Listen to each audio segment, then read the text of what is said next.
Morning students, welcome to SRS IAS and law academy. आज से जो है हम अपना जो यूपीएससी का जो बैच है वो स्टार्ट करने जा रहे हैं।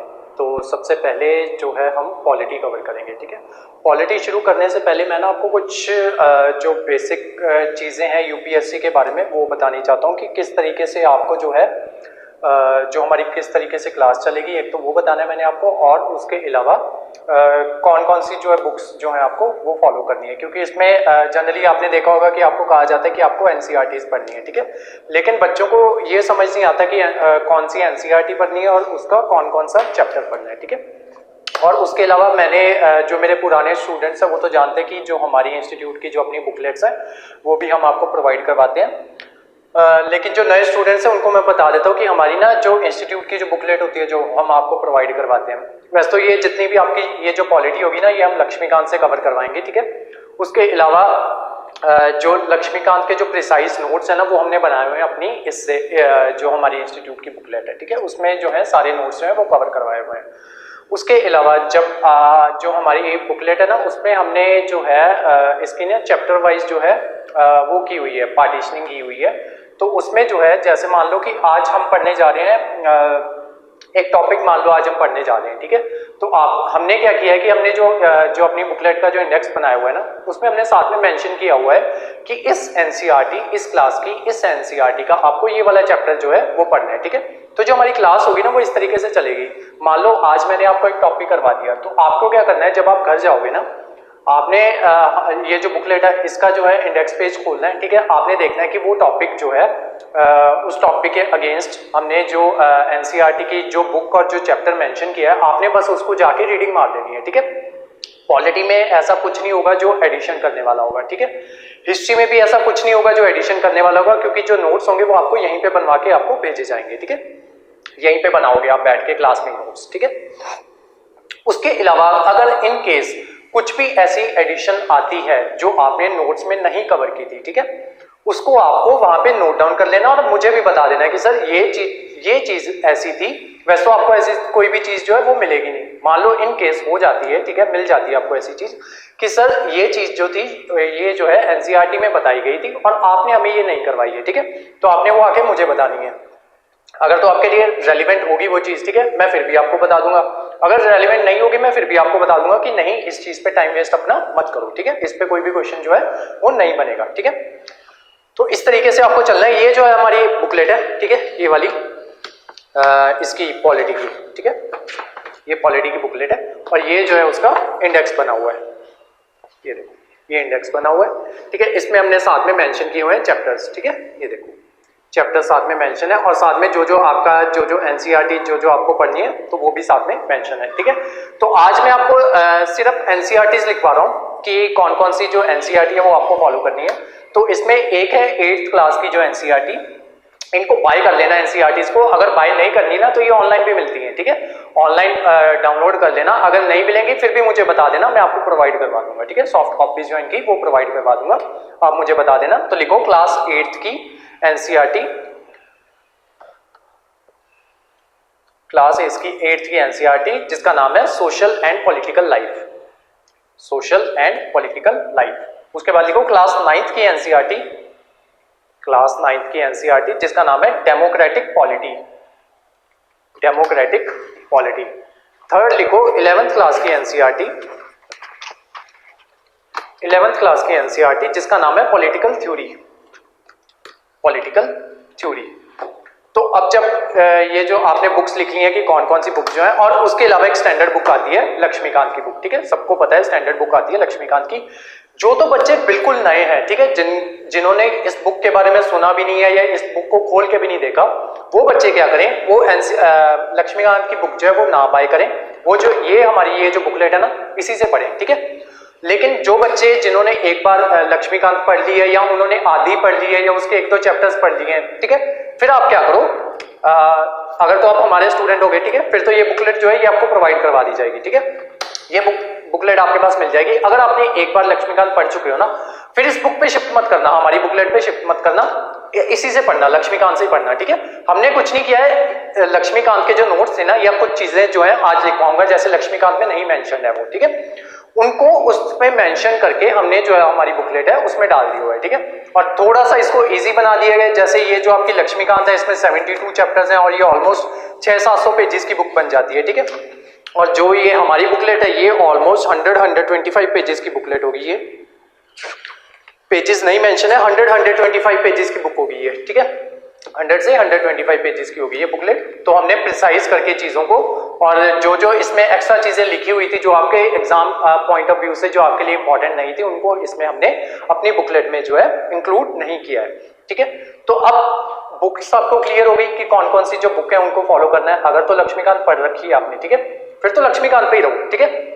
नोट्स जो है नोट्स आपके बनते रहेंगे, ठीक है। नोट्स साथ में साथ आज नोट्स के अकॉर्डिंग ही करवाऊंगा कि किस तरीके से आपको नोट्स बनाने हैं। उन नोट्स को बनाओ और लक्ष्मीकांत के साथ उसको मैच करते रहो कि अच्छा कुछ छूटा तो नहीं है जो नोट्स में इन्होंने नहीं करवाया या हमने नहीं करवाया, वो लक्ष्मीकांत में दिया हुआ था और हमसे जो है वो छूट गए, ठीक है। तो वो इतना चेक करते रहो। वैसे मैं आपको गारंटी देता हूं कि ऐसा कुछ भी नहीं मिलेगा, और इनफैक्ट जो जितना लक्ष्मीकांत में दिया हुआ है उससे ज्यादा ही मिलेगा, ठीक है। आज उसका एग्जाम्पल भी दूंगा मैं आपको। तो अब देखते हैं नोट्स कैसे बनाने हैं आपको। तो ये आपका पेज है और जितने भी आपके यूपीएससी के जो नोट्स होंगे ना वो इसी तरीके से बनाना। उसके अलावा आज हम कवर करेंगे हिस्टोरिकल बैकग्राउंड, ठीक है। तो ये वाली जो क्लास होगी ना, ये क्लास हमारे ना टोटल 3 बैचेस जो है इसके रिगार्डिंग चल रहे हैं, पॉलिटी के रिगार्डिंग, ठीक है। सबसे पहला तो ये वाला जो बैच है ये जो हम शुरू करने हैं यूपीएससी वाला बैच, ठीक है। एक बैच ये, दूसरा जो है हमारा जुडिशरी वाला बैच वो ऑलरेडी चल रहा है, ठीक है। तीसरा जो है एडीए का जो क्रैश कोर्स है। एडीए का जो क्रैश कोर्स है उसमें आपका एक सब्जेक्ट आता है हिस्टोरिकल बैकग्राउंड। एडीए के सिलेबस में हिस्टोरिकल पॉलिटी में, कॉन्स्टिट्यूशन ऑफ इंडिया में हिस्टोरिकल बैकग्राउंड। सेम जो है हिस्टोरिकल बैकग्राउंड ही आपको उसमें आता है जुडिशरी में, और सेम ही जो हिस्टोरिकल बैकग्राउंड होता है आपका इसमें भी मेंशन होता है यूपीएससी के सिलेबस में, ठीक है। तो इसकी 2 से 3 क्लासेस लगेगी और ये 2 से 3 क्लासेस जो होंगी डेमो क्लासेस होंगी और फ्री ऑफ कॉस्ट होंगी, और इसको यूट्यूब पे बिना किसी प्राइवेसी के अपलोड कर दिया जाएगा पब्लिक करके, ठीक है। तो ये जो 2 या 3 क्लासेस होंगी, ये जो सारा चैप्टर हम 2 या 3 क्लासेस में हम कवर करेंगे, ये सबके लिए फ्री ऑफ कॉस्ट होगा, ठीक है। तो ये आपकी डेमो क्लासेस होंगी। अब जो यूपीएससी वाले बच्चे हैं या जुडिशरी वाले बच्चे हैं उनको नोट्स किस तरीके से बनाने हैं, उनको क्या करना है कि अब आपका ये जो पेज है ना, इसके यहाँ पे एक लाइन खींच लेना, ठीक है। सारे जो नोट्स हैं आपके यूपीएससी के सारे नोट्स इसी तरीके से बनेंगे, ठीक है। और क्योंकि जुडिशरी वालों को जो है कॉन्स्टिट्यूशन जो है मैं ही करवाता हूँ, तो मैं उसके नोट्स भी इसी तरीके से बनवाता हूँ, ठीक है। तो आपको क्या करना है, जो जो आपकी इंपॉर्टेंट चीजें होंगी ना, जैसे मैं इसमें एक्ट्स वगैरह आते हैं, जैसे चार्टर एक्ट हो गया, ठीक है, रेगुलेटिंग एक्ट हो गया, पिट्स एक्ट हो गया, पिट्स इंडिया एक्ट हो गया, या फिर गवर्नमेंट ऑफ इंडिया एक्ट हो गया 35 फिर 47, ठीक है। तो वो जो होते हैं, वो जो मेन एक्ट्स जो हैं वो आपको इधर नोट डाउन करने हैं, ठीक है। इधर नोट डाउन करने हैं अपनी क्लास में, ठीक है। फिर घर जाना, जो मैंने एनसीईआरटी का जो चैप्टर बोला होगा उसको जाके रीडिंग मार देना, ठीक है। उसमें से अगर आपको कुछ भी मिला, कुछ भी अगर मिला कि जो जो आपके जो ये नोट्स हैं उसमें नहीं दिया हुआ, उसको यहाँ पे लिख लेना, ठीक है, इस साइड पे।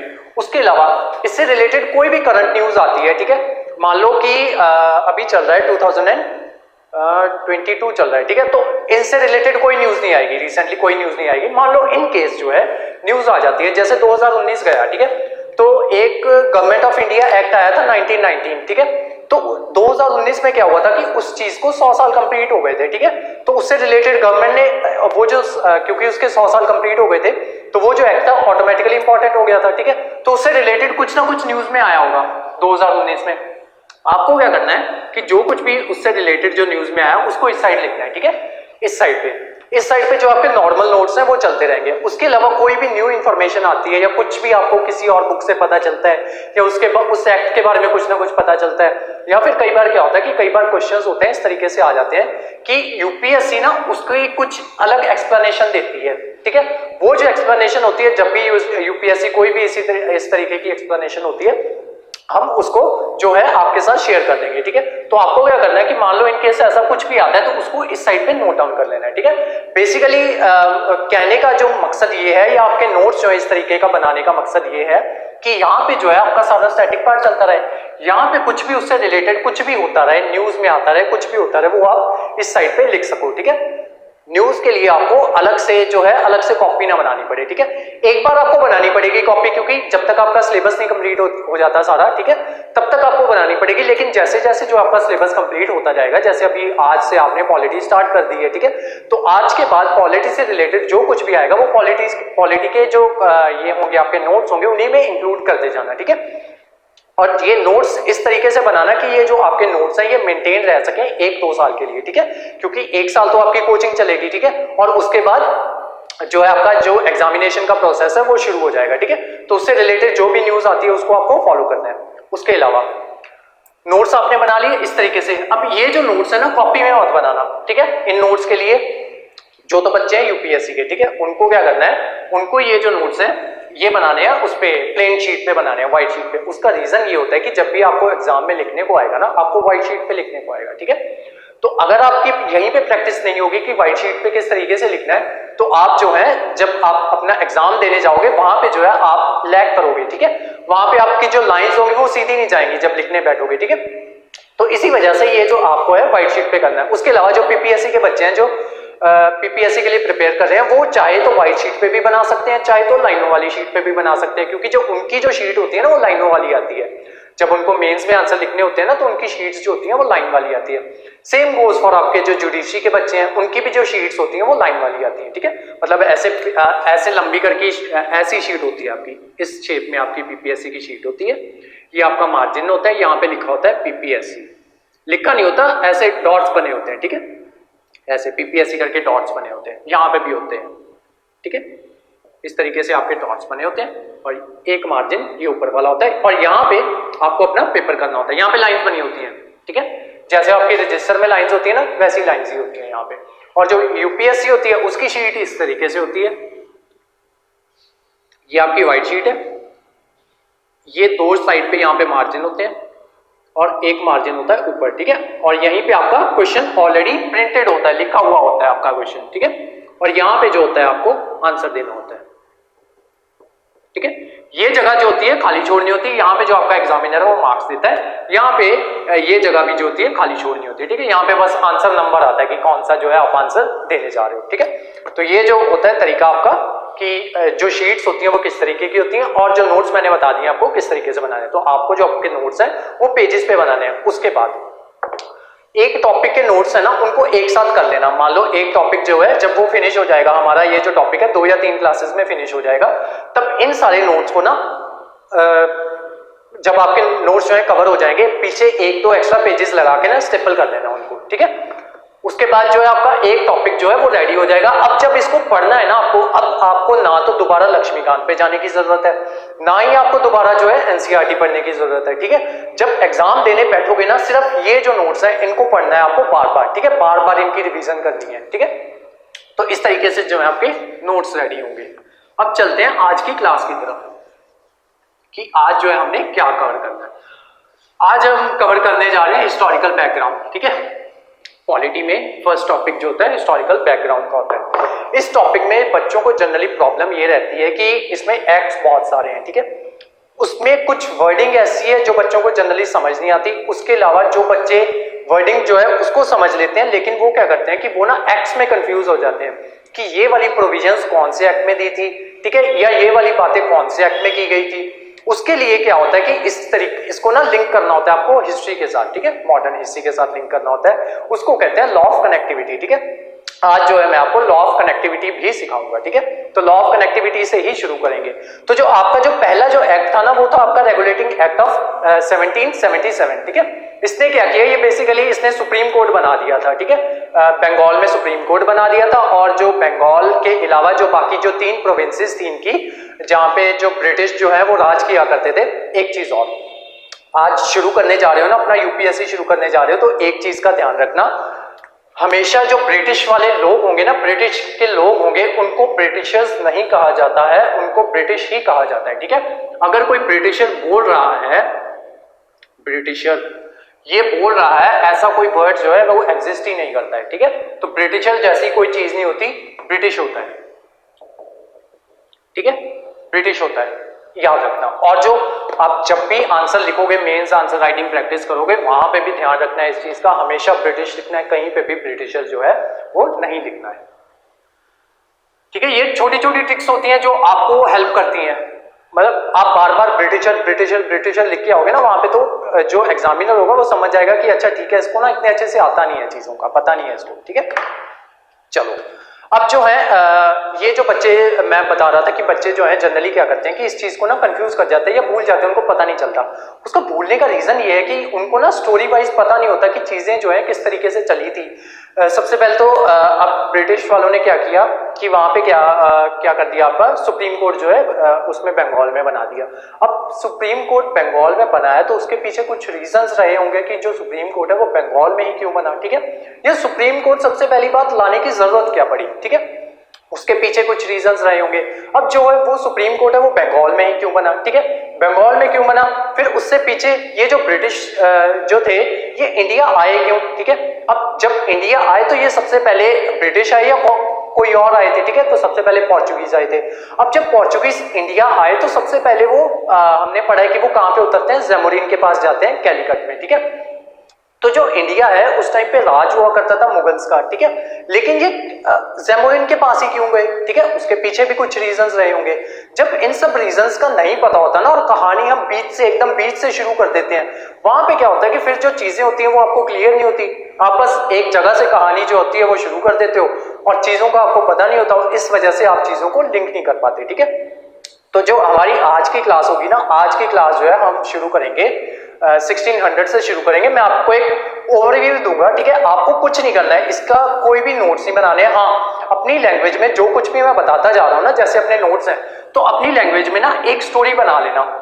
उसके अलावा मैं बताना चाहता हूँ कि देखो जो हमारी क्लास होती है ना, जनरली क्या कहते हैं, जो बच्चे, अगर कोई बच्चा ऑफलाइन आके भी पढ़ता है ना, तो उसको भी जो है हम जो ऑनलाइन असेस होती है ना वो देते हैं। ठीक है, अदरवाइज जितने ज्यादातर जो बच्चे होते हैं हमारे वो सारे ऑनलाइन ही होते हैं। ठीक है, मान लो कोई बच्चा ऑफलाइन आके हमारे पास पढ़ रहा है तो उसको भी जो है हम ऑनलाइन की असेस देते हैं। इसका फायदा ये होता है कि एक तो जो है आप लेक्चर जो है वो बार बार देख सकते हो। ठीक है, कहीं पे कुछ छूट गया वो आप बार बार देख सकते हो। ठीक है, कहीं पे कोई चीज जो है वो समझ नहीं आई उसको दोबारा करके देख सकते हो। ठीक है, तो अब मान लो कि मैं कोई स्टोरी सुनाने जा रहा हूं। ठीक है, अब सारी स्टोरी तो आप नोट डाउन नहीं करोगे। ठीक है, आप मेन बातें नोट करोगे। मान लो इन केस यहाँ पे आप स्टोरी नोट नहीं भी करते, सिर्फ नोट्स बनाते हो। ठीक है, तो आप वापस घर जाके क्या कर सकते हो, उस स्टोरी का एक लेआउट बना सकते हो। ठीक है, तो वो स्टोरी आज मैं सुनाने जा रहा हूँ, इसका अपने अकॉर्डिंग लेआउट बना लेना। ठीक है, अगर ना समझ में आए तो क्लास जो है दोबारा देख के फिर से लेआउट बना लेना जहां से छूट जाए आपका। ठीक है, तो होता क्या है कि ये ब्रिटिश जो थे ये इंडिया आए क्यों थे, ये असल में ट्रेड करने आए थे, हम पे राज करने कभी आए ही नहीं थे। ठीक है, ये सिर्फ ट्रेड करने के मकसद से आते हैं इंडिया। और ऐसा नहीं है कि जो आए थे ये 1600 में ही आते हैं। ठीक है, या हमारा जो ट्रेड है इनसे 1600 में ही शुरू होता है। असल में क्या होता है कि जो ट्रेड था वो तो बहुत टाइम से चला आ रहा था। ठीक है, हम सिल्क रूट के बारे में सुनते हैं तो ट्रेड जो था वो तो उसी टाइम से चल रहा था। उसके अलावा सिल्क रूट तो अभी भी और पास की बात है, हम और पीछे जाते हैं। हमने देखा कि जब एशियंट टाइम जो था उस टाइम पे भी हम जो है इनके साथ ट्रेड करते थे। हमने देखा है कि जो हड़प्पा वाली साइड है वहां पे मेसोपोटामियन कॉइन्स मिले हैं। ठीक है, तो इसका मतलब यही है कि जो हम इंडियंस थे ये हम मेसोपोटामिया, आपका ये ईरान और इराक वाला एरिया जो है इनके साथ ट्रेड किया करते थे, तभी तो इनके कॉइन्स जो है इधर आए हैं। ठीक है, तो ये प्रूफ है। उसके अलावा जो साउथ में जो चोला चेरा पांड्यास वाला एरिया है, ठीक है, वहां पे जो है रोमन कॉइन्स मिलते हैं। ठीक है, तो इससे ये साबित होता है कि जो हम ट्रेड है ना ये कभी ऐसा नहीं था कि ये अभी जो है या जब ब्रिटिश आए तभी से होना शुरू हुआ है। ठीक है, ट्रेड जो है वो बहुत टाइम से जो है इनके साथ करते आ रहे थे। ठीक है, उसके अलावा जो पुराना टाइम था ना उस टाइम पे 2 रूट्स हुआ करते थे। ठीक है, 2 रूट्स हुआ करते थे। सबसे पहला जो था एक था सिल्क रूट। ये जाया करता था आपका तिब्बत वाली साइड से। ठीक है, तिब्बत, चाइना, फिर ऊपर, फिर आगे चले जाओ अफगानिस्तान से होता हुआ नेपाल नहीं, अफगानिस्तान से होता हुआ आगे ईरान, इराक। ठीक है, फिर उसके बाद सऊदी अरेबिया से होता हुआ, टर्की से होता हुआ और आपका चला जाता था यूरोप में। ठीक है, एक रूट तो था आपका ये। ठीक है, दूसरा रूट था आपका सी रूट।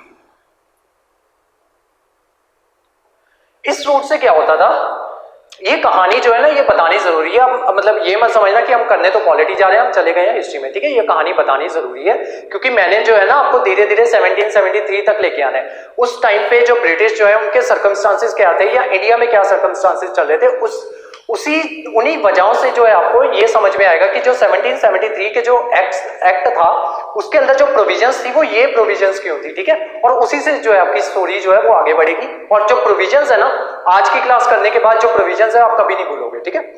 तो चलो कहानी में आगे बढ़ते हैं। तो हुआ क्या कि एक हुआ करता था सिल्क रूट जो मैंने आपको बता दिया, दूसरा क्या हुआ करता था आपका, हुआ करता था सी रूट। ये जाता था इंडिया से होता हुआ ये इजिप्ट में जो है हम अपना सामान भेज देते थे, इजिप्ट। यहाँ पे जो हम अपना सामान भेज दिया करते थे। इजिप्ट वाले क्या करते थे, इनके आगे आ जाता था मेडिटेरेनियन सी, ठीक है। ये मेडिटेरेनियन सी से होते हुए इटली को जो है अपना सामान दे देते थे, ठीक है। यहां पे प्रॉब्लम क्या हुई, सिल्क रूट में प्रॉब्लम क्या हुई और इटली के साथ प्रॉब्लम क्या हुई। सिल्क रूट में क्या हुआ कि जब सिल्क रूट से सामान दिया करते थे ना, तो 1453 में टर्की की एक सिटी हुआ करती थी जिसका नाम था कॉन्स्टेंटिनोपल, ठीक है, कॉन्स्टेंटिनोपल। वो सिटी जो थी वो टर्क्स के अंडर आ गई, ठीक है, टर्क्स के अंडर आ गई। तो ये जो सिटी थी ना वो जोड़ती थी इनको, क्या कहते हैं इसको, ये जो अरब कंट्रीज थी इनको जोड़ती थी ये उसके साथ, आपका यूरोपियन कंट्रीज के साथ, ठीक है। तो ये उसके आ गई, कंट्रोल में आ गई, टर्क्स के अंडर में आ गई, ठीक है। इस वजह से क्या हुआ कि जो टर्क्स की जो थी ट्रेड के ऊपर मोनोपोली हो गई, ठीक है। अब मान लो कुछ भी यहाँ से सामान इंडिया से जाना था या चाइना से जाना था, वो सबसे पहले जाता था कॉन्स्टेंटिनोपल में, ठीक है। अब कॉन्स्टेंटिनोपल से ही वो आगे जाया करता था। अब यहाँ पे क्या हुआ कि कब्जा हो गया उनका, टर्क्स का कब्जा हो गया। तो उन्होंने क्या किया कि इस पे मोनोपोली कायम कर दी। मोनोपोली इस तरीके से कायम कर दी कि अब जो कुछ भी आएगा ना वो कॉन्स्टेंटिनोपल में आएगा। अब वो उस पे चाहे जितना मर्जी जो है टैक्स लगा सकते थे, ठीक है। वो अपनी मर्जी से टैक्स लगाते थे। तो जो चीजें थी, मान लो कोई 10 रुपए की चीज थी, ये इंडिया से बन के जाती थी, ठीक है। और उसके बाद यहाँ पे जाके वो अपनी मर्जी से 20 रुपए तक का टैक्स लगा देते थे, ठीक है। और वो फिर वो आगे जाके क्या कहते हैं, यहाँ से जो ट्रेडर्स जो वगैरह वो खरीदते थे, मतलब दुगनी कीमत पे उनको खरीदनी पड़ती थी, फिर वो 21-22 में आगे जाके बेचते थे, ठीक है। तो इनका जो प्रॉफिट था वो बहुत कम था। सबसे ज्यादा प्रॉफिट कौन कमा रहा था, ये, ठीक है, कॉन्स्टेंटिनोपल में टर्क्स वाले। एक तो यहाँ पे सिल्क रूट में ये प्रॉब्लम आ गई। नेक्स्ट देखते हैं सी रूट। सी रूट में क्या हुआ कि इंडिया जो थे अपने जहाज जो थे वो लेके जाते थे, क्या कहते हैं आपके वहां पे इजिप्ट तक पहुंचा देते थे सामान जो अपना, ठीक है, इजिप्ट तक पहुंचा देते थे। तो इजिप्ट वाले ये मेडिटेरेनियन सी से होते होते इटली में पहुंचा देते थे। अब इटली ने भी वही चीज करनी शुरू कर दी। इटली ने फिर से मोनोपोली क्रिएट कर दी। इटली कहते कि हम जितना मर्जी, जितना हमारा मन करेगा हम उतना टैक्स लगाएंगे। मान लो 10 की चीज यहाँ पे है तो ये क्या करते थे, उसको 20 की कर देते थे और आगे यूरोप में बेच देते थे, ठीक है। जो खरीदता था उसको 21-22 में बेचना पड़ता था। तो ये जो 10 रुपए की चीज थी ऑलमोस्ट 2 से 2.5 गुना महंगी बिक रही थी, ठीक है। तो जिस वजह से क्या हुआ कि ये जो, और ऊपर से यहाँ पे आपका इटली आता है, ठीक है, वर्ल्ड के मैप में देखना, इटली के बाद यहाँ पे फ्रांस वगैरह आएगा और यहाँ पे आपका पड़ेगा पोर्चुगल, ठीक है। तो जो चीज यहाँ पे 10 की शुरू हुई वो यहाँ पे आके 20 की हो गई, यहाँ पे 21-22 की हो गई, यहाँ तक पहुंचते पहुंचते वो 30 की हो जाती थी, ठीक है। तो पोर्चुगीज की तो वहां तक जान निकल जाती थी। तो पोर्चुगीज ने क्या किया कि इन्होंने सोचा कि ऐसे तो नहीं काम चलेगा, ठीक है, तो हमें कुछ ना कुछ करना पड़ेगा कि ये जो इतनी महंगी चीजें जो है हम खरीद रहे हैं, तो क्यों ना इन चीजों को हम डायरेक्ट इंडिया से ही ले आए, ठीक है। अभी इस रूट से तो आने से रहे क्योंकि यहाँ पे जो है उनका कब्जा हो गया। इस रूट पे ऑलरेडी इटली वालों का कब्जा था, ठीक है। इटली वालों का हटा भी देते वो इनकेस, तो यहाँ पे फिर जो है अरब्स वगैरह थे, ठीक है, मुस्लिम रूलर्स थे इजिप्ट वगैरह में, ठीक है, फिर उनसे लड़ना पड़ता। तो इन्होंने क्या किया, इन्होंने एक तरीका निकाला। इन्होंने क्या किया कि अपनी ना एक्सपेडिशन भेजी, उसको भेजते हैं, ये वास्को डी गामा को भेजते हैं, ठीक है, उसको भेजते हैं। 1948 में वो जो है इंडिया की खोज कर लेता है, ठीक है। तो वो क्या करता है, वो वहां से आता है अफ्रीका के नीचे जो केप ऑफ गुड होप है वो वहां से आता है और जो है इंडिया की खोज कर लेता है। अब यहाँ पे क्या होता है ना कि यहाँ से वो कुछ सामान लेके जाता है, ठीक है, सामान खरीद के लेके जाता है और वो देखता है कि सबसे पहले ना वो क्या करता है, वो देखता है कि अच्छा मतलब ट्रेड का ना कभी भी एक बार में पता नहीं चलता कि कोई चीज जो है वो फायदेमंद है कि नहीं है, ठीक है। वो 2-3 बार जो है आएंगे जाएंगे, फिर वो देखेंगे अच्छा इसमें जो है हमें अच्छा खासा जो है प्रॉफिट हो रहा है, ठीक है। तो उसके बाद जो है वो धीरे धीरे सोचेंगे कि अच्छा इंडिया पे कब्जा करना चाहिए। अब आगे चलते हैं वास्को डी गामा पे।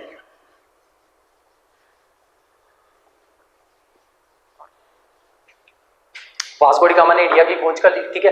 अब हुआ क्या कि उनको पता था कि जो मोनोपोली चल रही है ना मुस्लिम्स की चल रही है, ठीक है। यहाँ पे अगर इजिप्ट से सामान खरीदना है तब भी मुस्लिम्स आ रहे हैं बीच में, और अगर सिल्क रूट से जा रहे हैं तब भी जो टर्क्स जो थे वो भी मुस्लिम थे। तो मुस्लिम की मोनोपोली थी और इंडिया में मुस्लिम का राज था उस टाइम पे, ठीक है। तो वो क्या करते हैं कि वो सोचते हैं कि अगर मतलब हम यहाँ पे क्रिएट तो अपनी मोनोपोली करना चाहते हैं, ठीक है, यहाँ सामान खरीदना चाहते हैं। अब वो जो मुस्लिम है वो क्यों हमें जो है हमें सामान क्यों बेचेंगे, ठीक है, या हमें खरीदने की इजाजत क्यों देंगे, या हमें यहाँ से सामान खरीद के वहाँ बेचने की इजाजत क्यों देंगे, ठीक है। तो उस वजह से उन्होंने क्या किया कि उन्होंने सोचा कि अगर हम डायरेक्ट जो है इससे जो आपका मुगल रूलर है उससे परमिशन मांगे तो वो तो परमिशन जो है वो देने से रहा, ठीक है। तो ये क्या करते हैं, ये पहुंचते हैं ज़ैमुरिन के पास। और जो ज़ैमुरिन था वो हिंदू रूलर था, ठीक है। अब समझ रहे हो कि क्यों ज़ैमुरिन के पास ही वो क्यों आए, ठीक है, क्यों, वो हिंदू रूलर था। और हिंदू जो मुस्लिम है इनकी जो लड़ाई जो है वो बहुत टाइम से चल रही है, ठीक है, ये कोई नई लड़ाई नहीं है, बस ये जो आज के जो आपके पॉलिटिशियंस हैं ये बस फायदा उठाते हैं वही जो पुरानी लड़ाई चलती आ रही है उसी का, ठीक है। तो इन्होंने क्या किया कि ये पहुंचे इसके पास, हिंदू रूलर के पास। तो वो ऑलरेडी उससे खार खाता था, जो उस टाइम का जो हमारा जो था क्या कहते हैं उसको, जो रूलर था इंडिया का, ठीक है, मुगल रूलर था, तो उससे खार खाता था। तो उसने क्या किया, उसने फटाफट जो है इनको परमिशन दे दी, ठीक है। तो ऐसा नहीं था कि सिर्फ खार खाना ही उसका रीजन था, ये उसके लिए कुछ गिफ्ट्स वगैरह भी लेके आए थे, ठीक है।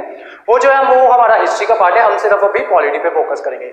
वो जो प्रॉपर क्यों ज़ैमुरिन के पास आते हैं या क्या क्या उसको गिफ्ट लेके आते हैं, या पोर्चुगीज जो है उन्होंने इंडिया में क्या क्या चीजें लेके आए, जैसे तंबाकू लेके आएंगे, फिर पाइनएप्पल लेके आएंगे इंडिया में, इंडिया का नहीं है पाइनएप्पल, वो जो है ये पोर्चुगीज लेके आए थे, तंबाकू लेके आएंगे, फिर धीरे धीरे जो है वो और चीजें जो है पोटैटो पोर्चुगीज लेके आते हैं, ठीक है। ये सब आपका हिस्ट्री का पार्ट है, ठीक है, ये उधर कवर करेंगे जब हिस्ट्री करेंगे। तो इतना रीजन आपको समझ में आ गया कि ज़ैमुरिन के पास क्यों आए, ठीक है। अब उन्होंने क्या किया कि उन्होंने यहाँ से ज़ैमुरिन के पास आए, तो यहाँ से उन्होंने कुछ चीजें खरीदी, जैसे कोई खाने की चीजें खरीद ली, ठीक है, यहाँ के मसाले बहुत फेमस हुआ करते थे, मसाले खरीद लिए। यहाँ का जो कपड़ा था, कपड़ा जो टेक्सटाइल था वो बहुत फेमस था। एक चीज यहाँ पे और नोट करना, अभी तक जो है यूरोप में ना इंडस्ट्रियल रेवोल्यूशन नहीं आई थी। हम बात कर रहे हैं फिलहाल 1498 की, मतलब ऑलमोस्ट 1500 की बात कर रहे हैं। और जो वहां पे रेवोल्यूशन आएगी ना, इंडस्ट्रियल रेवोल्यूशन आएगी, वो 1750s में जाके आएगी, ठीक है। तो अभी हम 250 साल पीछे हैं, ठीक है, 1500 के पास है अभी हम, ठीक है। तो यहाँ से जो थे मतलब अभी जो है वहां पे यूरोप में प्रोडक्शन नहीं होती है, ठीक है, वो यहाँ से जो फाइनल गुड्स है उसको लेके जाते हैं और यूरोप में जाके उसको फाइनल गुड्स को एज इट इज बेच देते हैं। जो खाने की चीजें लेके जाते थे ना, उनमें प्रॉब्लम ये थी कि वो ना चीजें जो थी पेरिशेबल थी, ठीक है। एक प्रॉब्लम ये थी पोर्चुगीज को, पेरिशेबल थी। दूसरा, जो इंडियंस थे ना उनको पता था कि जो हमारा सामान है ना वो बिक ही जाना है, ठीक है। तो वो जो थे ना, उन्होंने जो रेट्स थे ना अपने उसी अकॉर्डिंग रखे हुए थे, मतलब काफी हाई रेट्स जो है वो रखे हुए थे। उसके अलावा जो इनका जो ट्रांसपोर्टेशन चार्ज है, मतलब काफी दूर से इनको घूम के आना पड़ता ना, पूरा अफ्रीका घूम के और फिर ऊपर आते थे यहाँ पे इंडिया में, उसकी वजह से जो इनको ट्रांसपोर्टेशन कॉस्ट पड़ जाती थी वो भी काफी हाई पड़ जाती थी। तो ये जो सारे थे ना, ये इशू आ रहे थे इनको पोर्चुगीज को। लेकिन इन इश्यूज के बावजूद भी जब वो वापस गए ना अपना सामान लेके, उसके अलावा एक पायरेसी का इशू था, रास्ते में उनको लूट लिया जाता था, ठीक है। जो बाकी देश थे वो भी अपने एक्सपेडिशंस भेज रहे थे और सबको यही था कि मतलब जो है इंडिया के साथ जो है हम अपने जो है ट्रेड रिलेशन जो है वो इस्टेब्लिश कर लें। अब यहाँ पे क्या हुआ कि जब पोर्चुगीज इन सब बातों के बावजूद जब वो अपना सामान लेके, ये सारा सामान लेके वापस गए ना, तब उन्होंने देखा कि ये जो सामान है ना ये थोड़ा हमें फायदेमंद रह रहा है, मतलब हम इससे हमारा प्रॉफिट जो है वो निकल रहा है, ठीक है। फिर धीरे धीरे उन्होंने 2-3 एक्सपेडिशंस और भेजी, ठीक है। तो जो कमांडर्स आएंगे, जैसे वो आएगा आपका काउंट डे लैली करके आएगा एक कमांडर, ठीक है, और दूसरे कमांडर्स और आएंगे। उसके अलावा जो वास्को डी गामा सिर्फ एक बार नहीं आया था, वास्को डी गामा इंडिया में 2 बार आया था, ठीक है। ये भी हिस्ट्री में करवाऊंगा आपको, ठीक है। बस आप इतना याद रखो कि उन्होंने 2-3 बार विजिट किया तो उनको समझ में आ गया कि अच्छा जो इंडिया है यहाँ पे जो है ट्रेड किया जा सकता है, ठीक है। उसके बाद क्या हुआ कि उन्होंने ना धीरे धीरे सोचा कि जब इसको ट्रेड किया जा सकता है तो उन्होंने सोचा है ना कि इस चीज को ना मोनोपोलाइज किया जाए। तब वो क्या करते हैं कि वो ना इसके लिए ये वे आउट निकालते हैं, वो ना गन सिस्टम लेके आते हैं। इस बार जो है नेक्स्ट जो उनकी एक्सपेडिशन होगी, पोर्चुगीज आ रहे हैं, अभी सिर्फ पोर्चुगीज, अभी ब्रिटिश नहीं आए हैं, ठीक है। तो वो क्या करेंगे, वो ना गन बोट्स लेके आएंगे, गन बोट्स लेके आएंगे। और जो है जो बाकी वहां पे जो दूसरे जो आ रहे थे ना, जैसे सबसे पहले आते हैं पोर्चुगीज के बाद आते हैं डच के बाद आते हैं ब्रिटिश के बाद आते हैं डेन्स के बाद आते हैं फ्रेंच, ठीक है। तो इसी ऑर्डर में ये आते हैं। तो धीरे धीरे जो बाकी जो देश थे ना वो भी आना शुरू हो गए, ठीक है। तब इन्होंने क्या किया कि ये जो पोर्चुगीज थे ना, इन्होंने धीरे धीरे क्या करना शुरू किया कि इन्होंने ना कार्टिजाई सिस्टम लेके आए। कार्टेजाई सिस्टम ये भी इंपॉर्टेंट है, ये भी हिस्ट्री का ही पार्ट है। कार्टेजाई सिस्टम में क्या होता था कि जो दूसरे देश थे ये उनको कह देते थे कि देखो इंडिया के साथ तो ना ट्रेड हम ही करेंगे, तुम लोग ऐसे करो, तुम इंडोनेशिया का आइलैंड ले लो, वहां पे जो है मसाले वगैरह मिलते हैं, तुम उनसे मसाले वगैरह खरीदते रहो, ठीक है। जो इंडिया में जो छोटी मोटी चीजें उस पे जो है उसके साथ जो बिजनेस तुम करते रहो, जो मेन चीजें जैसे इंडिया के जो मसाले हो गए और या फिर इंडिया का जो कपड़ा हो गया वो सिर्फ हम ही बेचेंगे, ठीक है। और जो छोटी मोटी चीजें हैं जो आपको बेचनी है ना, उस पे भी जो है आपको हमसे परमिशन लेनी पड़ेगी, उसके बाद ही जो है आप यहाँ से सामान खरीद के आप जो है यूरोप में जाके बेच सकोगे, ठीक है। तो जब ये जो कॉन्ट्रैक्ट जो साइन करना पड़ता था इसी चीज को कहते थे कार्टेजाई सिस्टम, ठीक है। तो इससे क्या हो गया, जब ये कार्टेजाई सिस्टम आ गया तो अब जो है उनको टैक्स देना पड़ता था। अगर मान लो इंडिया से कुछ भी खरीदना है बाहर वाले देशों को, ठीक है, तो इनको टैक्स देना पड़ता था, जिस वजह से क्या हुआ कि जो पोर्चुगीज थे इनको काफी प्रॉफिट होने लगा, ठीक है। अब उसके बाद क्या होता है कि धीरे धीरे जो ईस्ट इंडिया कंपनी है वो आती है, उसमें एग्जिस्टेंस में आती है। तो जो ईस्ट इंडिया कंपनी है वो इस्टेब्लिश होती है 1600 में, ठीक है। 1600 में ईस्ट इंडिया कंपनी इस्टेब्लिश होती है। तो वो क्या करते हैं, वो जहांगीर के पास आते हैं, कंपनी का जो एक एम्बेसडर होता है वो आता है जहांगीर के पास, उसका नाम था हॉकिंस। उसका नाम मैं अभी बता दूंगा, अभी आ जाएगा उसका नाम, ठीक है। हॉकिंस, हाँ हॉकिंस ही था उसका नाम, हॉकिंस। तो वो आता है जहांगीर के पास परमिशन मांगने कि सर हमें इस तरीके से ना अपनी जो है कंपनी जो है उसको एस्टेब्लिश करना है, हम यहाँ पे इंडिया में आते हैं तो हमें ना कुछ सामान वगैरह खरीदना होता है। उस टाइम पे जो कंपनी होती है या फैक्ट्री होती है उसका मतलब ये नहीं होता था जिस तरीके की आज जो आप फैक्ट्रीज देखते हो ना, उस टाइम पे जो फैक्ट्री होता था ना उसका मतलब होता था गोडाउन, ठीक है। वो क्या करते थे, जो ब्रिटिश होते थे वो इंडिया में आते, अलग अलग बन जाते वो, ठीक है, अलग अलग जगहों पे चले जाते। जैसे गुजरात का कोई चीज फेमस है वहां से उन्होंने वो चीज खरीद ली, ठीक है। केरला की कोई और चीज फेमस है, केरला में खरीद ली, फिर वो वापस लाके यहाँ पे गोडाउन में रख देते थे, ठीक है। गोडाउन से जो था सारा सामान आपका लोड किया जाता था आपके शिप्स में, और शिप से जो वो सामान जो है पहुंचा दिया जाता था यूरोप में, ठीक है। तो उसी गोडाउन को एस्टेब्लिश करने के लिए परमिशन मांगने आते हैं इसके पास, जहांगीर के पास, हॉकिंस, ठीक है। ये एक प्राइवेट बंदा था, मतलब एम्बेसडर था, लेकिन ये था कंपनी की तरफ से, ठीक है, गवर्नमेंट की तरफ से नहीं आता, कंपनी की तरफ से आता है ये। तो क्या होता है, लेकिन भेजा इनको गवर्नमेंट नहीं था, गवर्नमेंट ने इनको क्या किया था, गवर्नमेंट ने इनको बोला था कि जो इंग्लैंड है ना उसकी तरफ से, सिर्फ इंग्लैंड की तरफ से, ठीक है, यूरोप की बात नहीं कर रहा हूं, सिर्फ इंग्लैंड की तरफ से, मेरे वर्ड्स पे ध्यान देना, कंफ्यूज मत हो जाना। इंग्लैंड की तरफ से सिर्फ जो है ईस्ट इंडिया कंपनी जो है वो ट्रेड करेगी भारत के साथ। इंग्लैंड की तरफ से सिर्फ ईस्ट इंडिया कंपनी जो है वो ट्रेड करेगी भारत के साथ, मतलब कि इंग्लैंड की कोई भी और कंपनी जो है वो भारत के साथ जो है ट्रेड नहीं कर सकती थी, ठीक है। कुछ लोग करते थे, मतलब इलीगली करते थे, स्मगलिंग करते थे, ठीक है।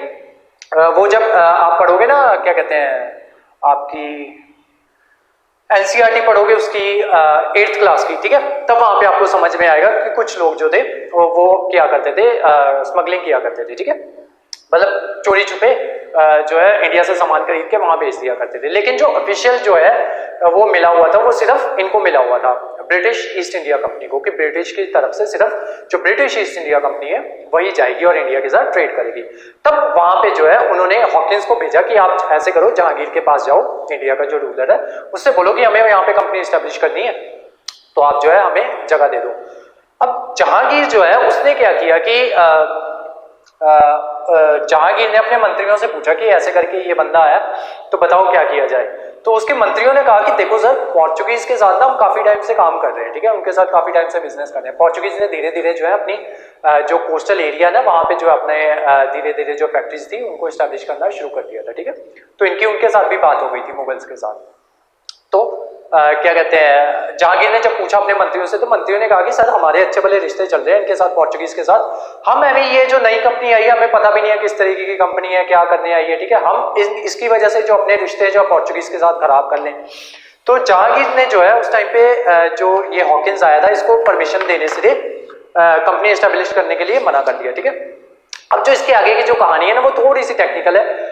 ये क्या करेंगे, ये मसूलीपट्टनम में जाएंगे, वहां पे जाके इनको परमिशन मिल जाएगी, अगेन हिंदू रूलर होता है वहां पे, तो यहाँ पे परमिशन मिल जाएगी। लेकिन जो आपकी जो बुक्स कहती हैं वो कुछ और कहती है कि जो पहली कंपनी जो है सूरत में एस्टेब्लिश हुई थी, और जो आपकी एनसीईआरटी कहती है वो कहती है कि जो पहली कंपनी जो है बंगाल में, हुगली में हुई थी, ठीक है। तो वो थोड़ी सी टेक्निकलिटीज है, वो जब हिस्ट्री करवाऊंगा ना आपको तब बताऊंगा, ठीक है। अभी पॉलिटी पॉइंट ऑफ व्यू से वो आपके लिए इंपॉर्टेंट नहीं है, ठीक है। तो जहांगीर क्या करता है, वो परमिशन देने से मना कर देता है। ये जो हॉकिंस होता है ना, ये उसी दिन जो है चिट्ठी लिखता है ब्रिटिश गवर्नमेंट को कि ये जो इंडियंस जो है ना, ये हमें सीरियसली नहीं ले रहे हैं, और ये तब तक सीरियसली नहीं लेंगे जब तक जो है हम जो पोर्चुगीज है ना, उनको इंडिया की धरती पे ही और नेवल बैटल में जब तक नहीं हरा देते, ठीक है। क्योंकि जहांगीर को लगता था कि जो इनकी जो नेवी है ना, पोर्चुगीज की नेवी बहुत स्ट्रांग है। जहांगीर को इस तरीके इसका वहम था, ठीक है। तो ब्रिटिश वाले क्या करते हैं, वो क्या करते हैं, अपने ना जो एक नेवल एक्सपेडिशन भेजते हैं और पोर्चुगीज को जबरदस्ती हराया जाता है यहाँ पे सूरत के पास ना एक आइलैंड है सवाली नाम का, ठीक है। वहां पे नेवल एक्सपेडिशन में जो पोर्चुगीज है उनको हराया जाता है, और जो ब्रिटिश ने जो अपना कैप्टन भेजा था, वो उसका कैप्टन का नाम था कैप्टन बेस्ट, ठीक है। ब्रिटिश कैप्टन बेस्ट के अंदर जो है अपनी नेवल एक्सपेडिशन भेजती है और पोर्चुगीज को हराया जाता है। तब जब जहांगीर को ये बात पता चलती है तो अपने मंत्रियों को कहता है, भाई तुम तो कह रहे थे कि ये जो पोर्चुगीज है, इनकी जो नेवी है ये बड़ी स्ट्रांग है, लेकिन ये तो मतलब इन्होंने तो बड़े बड़े धड़ल्ले से हरा दिया इनको, पोर्चुगीज को। तो फिर वो कहते हैं कि बुलाओ उसको, इनको बुलाओ, ईस्ट इंडिया कंपनी वालों को बुलाओ। तो इनको फटाफट परमिशन देते हैं, ठीक है। तो वो बुलाते हैं, तो इसको परमिशन मिल जाती है। अब जो है धीरे धीरे ये क्या करते हैं कि ये ना अपनी जो कंपनीज है वो पूरी कोस्ट लाइन में ना इस्टेब्लिश करना शुरू कर देते हैं। जैसे ये आपका एरिया हो गया, यहाँ पे सूरत के पास में जो है, यहाँ पे सूरत के पास कंपनीज जो है इस्टेब्लिश करना शुरू कर देते हैं। धीरे धीरे महाराष्ट्र की तरफ बढ़ते हैं, कर्नाटका आपका आंध्रा वाला वो रीजन हो गया, ठीक है। केरला, यहाँ पे तमिलनाडु, यहाँ पे आपका वो आ जाएगा आंध्रा और कर्नाटका आ जाएगा, ठीक है। फिर धीरे धीरे इधर उड़ीसा की तरफ बैठेंगे। तो ये क्या करते हैं, यहाँ पे मद्रास आ जाता है। यहाँ पे ना इस धीरे धीरे यहाँ पे जो है कंपनीज जो है छोटी छोटी ऐसे गोडाउन जो है अपने इस्टेब्लिश करना शुरू कर देते हैं, ठीक है। यहाँ उड़ीसा तक, ठीक है। उड़ीसा के बाद धीरे धीरे बंगाल में भी आ जाएंगे। अब ये क्या करते हैं, धीरे धीरे जब जो इनको परमिशन जो है मिल जाती है, तो धीरे धीरे ये क्या करेंगे, ये ना जहांगीर के पास फिर जाते हैं। उसको कहते हैं कि सर ऐसे है कि हमने यहाँ पे कंपनीज जो है वो इस्टेब्लिश कर ली है, तो इसको ना फोर्टिफाइड करने की परमिशन दे दो। कहते हैं कि सर देखो, मतलब हमारा जो बहुत सा सामान होता है वो यहाँ पे पड़ा हुआ होता है, तो जिस वजह से क्या होता है, अब ना ये जो रेगुलेटिंग एक्ट है उसकी तरफ बढ़ रहे हैं हम धीरे धीरे, ठीक है। अब आपको धीरे धीरे समझ में आएगा ये जो एक्ट्स हैं धीरे धीरे क्यों आए थे, ठीक है। तो देखो, ये जाके जहांगीर को कहते हैं कि सर हमें इस तरीके से मतलब हमें ना डर सा लगता रहता है, तो आप ऐसे करो, हमें ना परमिशन दे दो कि हम ये जो हमारा गोडाउन है ना, एक तो इसको हम फोर्टिफाइड कर दें, मतलब चार दीवारी कर दें इसकी, ठीक है। जो दूसरा बंदा है वो इसके अंदर ना आ सके, ठीक है। सिर्फ जो हमारी कंपनी के बंदे हैं वही इसमें आ सके। तो कहते हैं ठीक है, कोई बात नहीं, ले लो, चलो तुम्हारा हक है ये अपना ये करना, ठीक है, तो तुम कर लो, कोई बात नहीं। फिर धीरे धीरे फिर आते हैं उसके पास, उसको कहते हैं सर ऐसे करके ना हमारे कल परसों चोरी हो गई, तो आप ना हमें ऐसे कर दो कि हमें ना डर लगा रहता है कि मतलब हमारा जो सारा सामान ऐसे चोरी हो गया, हमारा काफ़ी नुकसान हो गया, तो हमें ना यहाँ पे आर्मी रखने की परमिशन दे दो, लेकिन जो हमारी आर्मी है ना वो बाहर नहीं आएगी, इसके अंदर अंदर ही रहेगी, ठीक है। तो कहता है चलो ठीक है, अंदर अंदर ही रखनी है तो रख लो, कोई बात नहीं। नेक्स्ट आते हैं, धीरे धीरे उन्होंने बोला कि सर यहाँ पे हमारा ना काम जो है थोड़ा ज़्यादा होता है, जो इंडियंस है ना वो हमारी जो है भाषा उसको समझ नहीं पाते, तो हमें ना बाहर से जो अपने बंदे हैं उनको लाना पड़ेगा, ठीक है। टैक्स तो हम आपको दे ही रहे हैं, ठीक है, हम कौन सा आपका टैक्स खा रहे हैं कोई, तो कंपनी के बदले हम आपको टैक्स तो दे रहे हैं, तो आप हमें ना अपने बंदे जो है यहाँ पे एम्प्लॉय करने की परमिशन दे दो। तो कहता है चलो कोई बात नहीं, कर लो।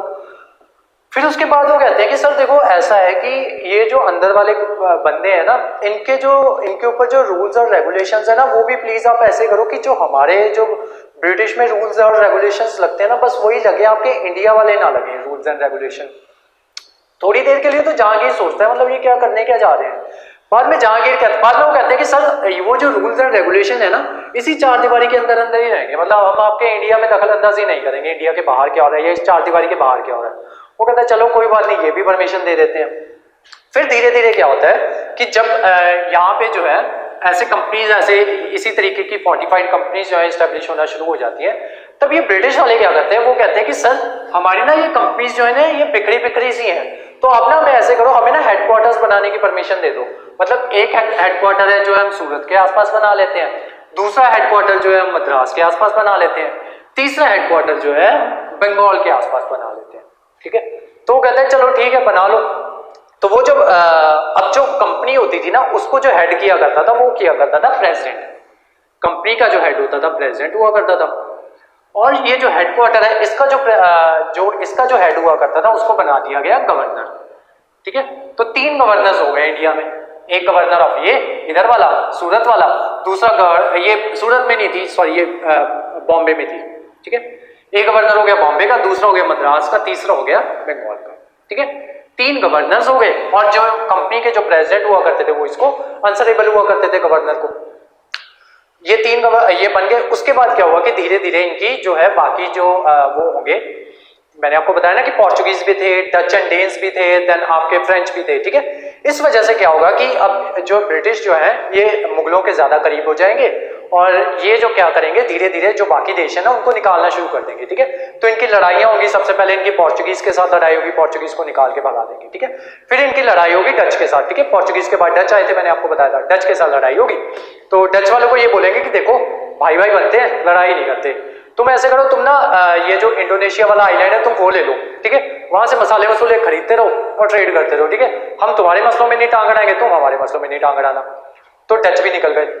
डेन्स को पता नहीं क्या हुआ, उनको ना भूत चढ़ा। वो कहते हैं कि हमें ना मतलब पैसे पूसे नहीं हमें कमाने। ठीक है, हमें जो है जो धर्म है ना उसका प्रचार करना है। ठीक है, तो डेन्स कहते हैं कि इंग्लिश हमें तो नहीं आती, हमें थोड़ी बहुत आती है, लेकिन हम जो है ना इंडियंस को जो है इंग्लिश थोड़ी बहुत सिखा देंगे।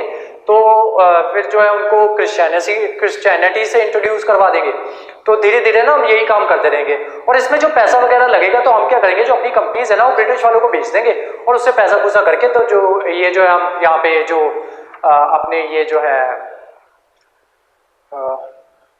चर्चेस वगैरह वो बना देंगे। ठीक है, तो चर्चेस वगैरह में जो है हम प्रीचिंग किया करेंगे। ठीक है, तो ये भी निकल गए, बचे पीछे फ्रेंच। ठीक है, अब ब्रिटिश और फ्रेंच के बीच में ना बहुत सी लड़ाइयां होंगी। ठीक है, 1740 से लेके 1763 के बीच में इनके बीच 3 कार्नाटिक वॉर्स होंगी। ठीक है, तो ये आपस में लड़ते रहेंगे और वो जो लड़ाइयां वो हम हिस्ट्री में कवर करेंगे, यहाँ पे कवर नहीं करेंगे। ठीक है, अब धीरे धीरे हम 73 तक के पास पहुंचने जा रहे हैं। अब हुआ क्या कि जब ये लड़ाइयां हो रही थी ना, तो जो इसमें लास्ट लड़ाई होगी ना उसमें एक ट्रेजेडी होगी। उस लड़ाई में क्या होता है, थर्ड कार्नाटिक वॉर में क्या होता है कि उस लड़ाई में क्या होगा कि ये जो है ना इनको लगता है कि दोनों को लगेगा, फ्रेंच और ब्रिटिश दोनों को लगेगा कि यहाँ पे जो है ना इंडिया में भी वो लड़ाई जो है हो सकती है। ठीक है, ये लड़ाइयां 2 जगहों पे हुई थी, एक तो इंडिया में भी हो रही थी और दूसरी ये हो रही थी इंग्लैंड और फ्रांस में, वहां पे यूरोप में हो रही थी। ठीक है, दोनों जगहों पे लड़ाइयां हो रही थी। तो जब वहां पे लड़ाई होती थी इंडिया में भी ऑटोमेटिकली लड़ाई जो है शुरू हो जाती है। इसको इस तरीके से समझो कि मान लो कनाडा में 2 लोग रहते हैं। ठीक है, एक इंडिया का है दूसरा पाकिस्तान का है। अब जब भी इंडिया पाकिस्तान का मैच होगा ना वो दोनों वहां पे लड़ेंगे। ठीक है, यहाँ पे इंडिया और पाकिस्तान लड़ रहा है, वो कनाडा में बैठे वहां पे लड़ रहे हैं। ठीक है, तो सेम होता था यहाँ पे इंडिया और फ्रेंच रहते थे, सॉरी ब्रिटिश और फ्रेंच रहते थे। जब भी लड़ाई होती थी ब्रिटिश और फ्रेंच के बीच यूरोप में, वो इधर भी लड़ते थे। ठीक है, तब इनको पता नहीं कहां से न्यूज आई कि ये जो है फ्रेंच और जो ब्रिटिश है ना इनकी लड़ाई हो सकती है। तो ये जो इन्होंने कंपनीज यहाँ पे स्टैब्लिश की थी ना, फैक्ट्रीज स्टैब्लिश की थी, इन्होंने क्या करना शुरू कर दिया, यहाँ पे ना एमओ इकट्ठी करनी शुरू कर दी। एमुनेशन हथियार वगैरह, यहाँ पे बहुत से जो हथियार थे वो इकट्ठे करना शुरू कर दिए। अब इससे थोड़ा टाइम पहले ना एक चीज हुई थी, 21 साल का एक यंग लड़का था जिसका नाम था सिराजुद्दौला। ठीक है, वो जो था नया नया नवाब बना था। उससे पहले जो है उसके नाना जी जो थे वो नवाब हुआ करते थे बंगाल के।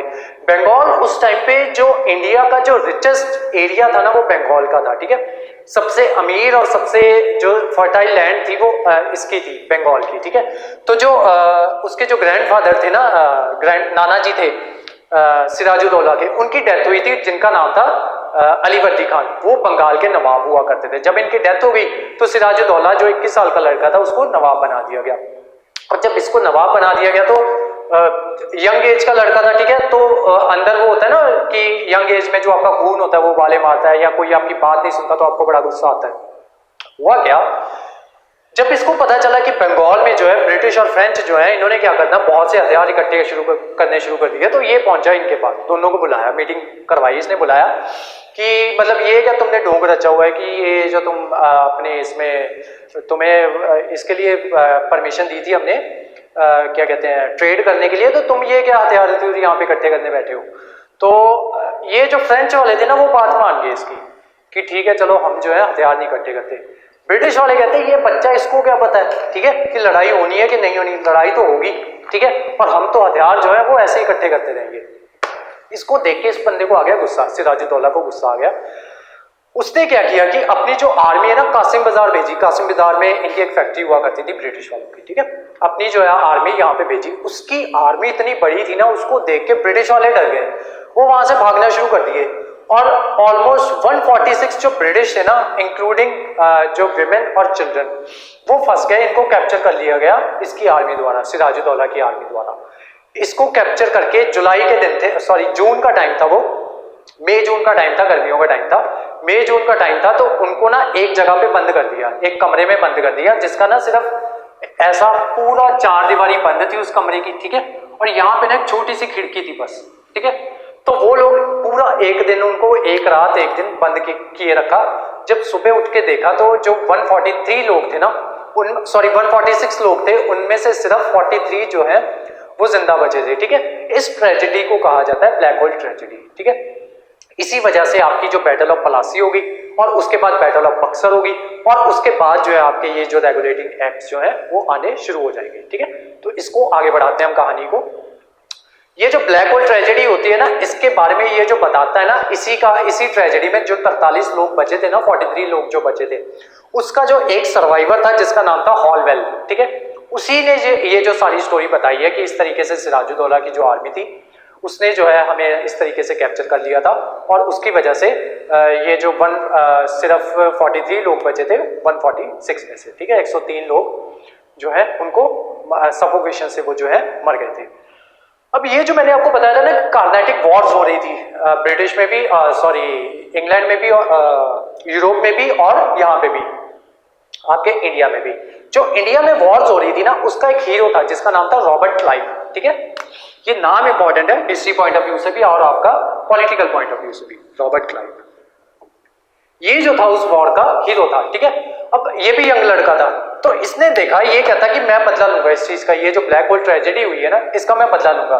तो इसने क्या किया कि ये 1757 की बात है, 1757, ठीक है। तो ये कहता मैं तो बदला लूंगा इस चीज का। तो इसने क्या किया कि ब्रिटेन में फोन किया, उनको बोला कि भाई आर्मी भेजो जल्दी जल्दी, मुझे तो बदला लेना है इससे।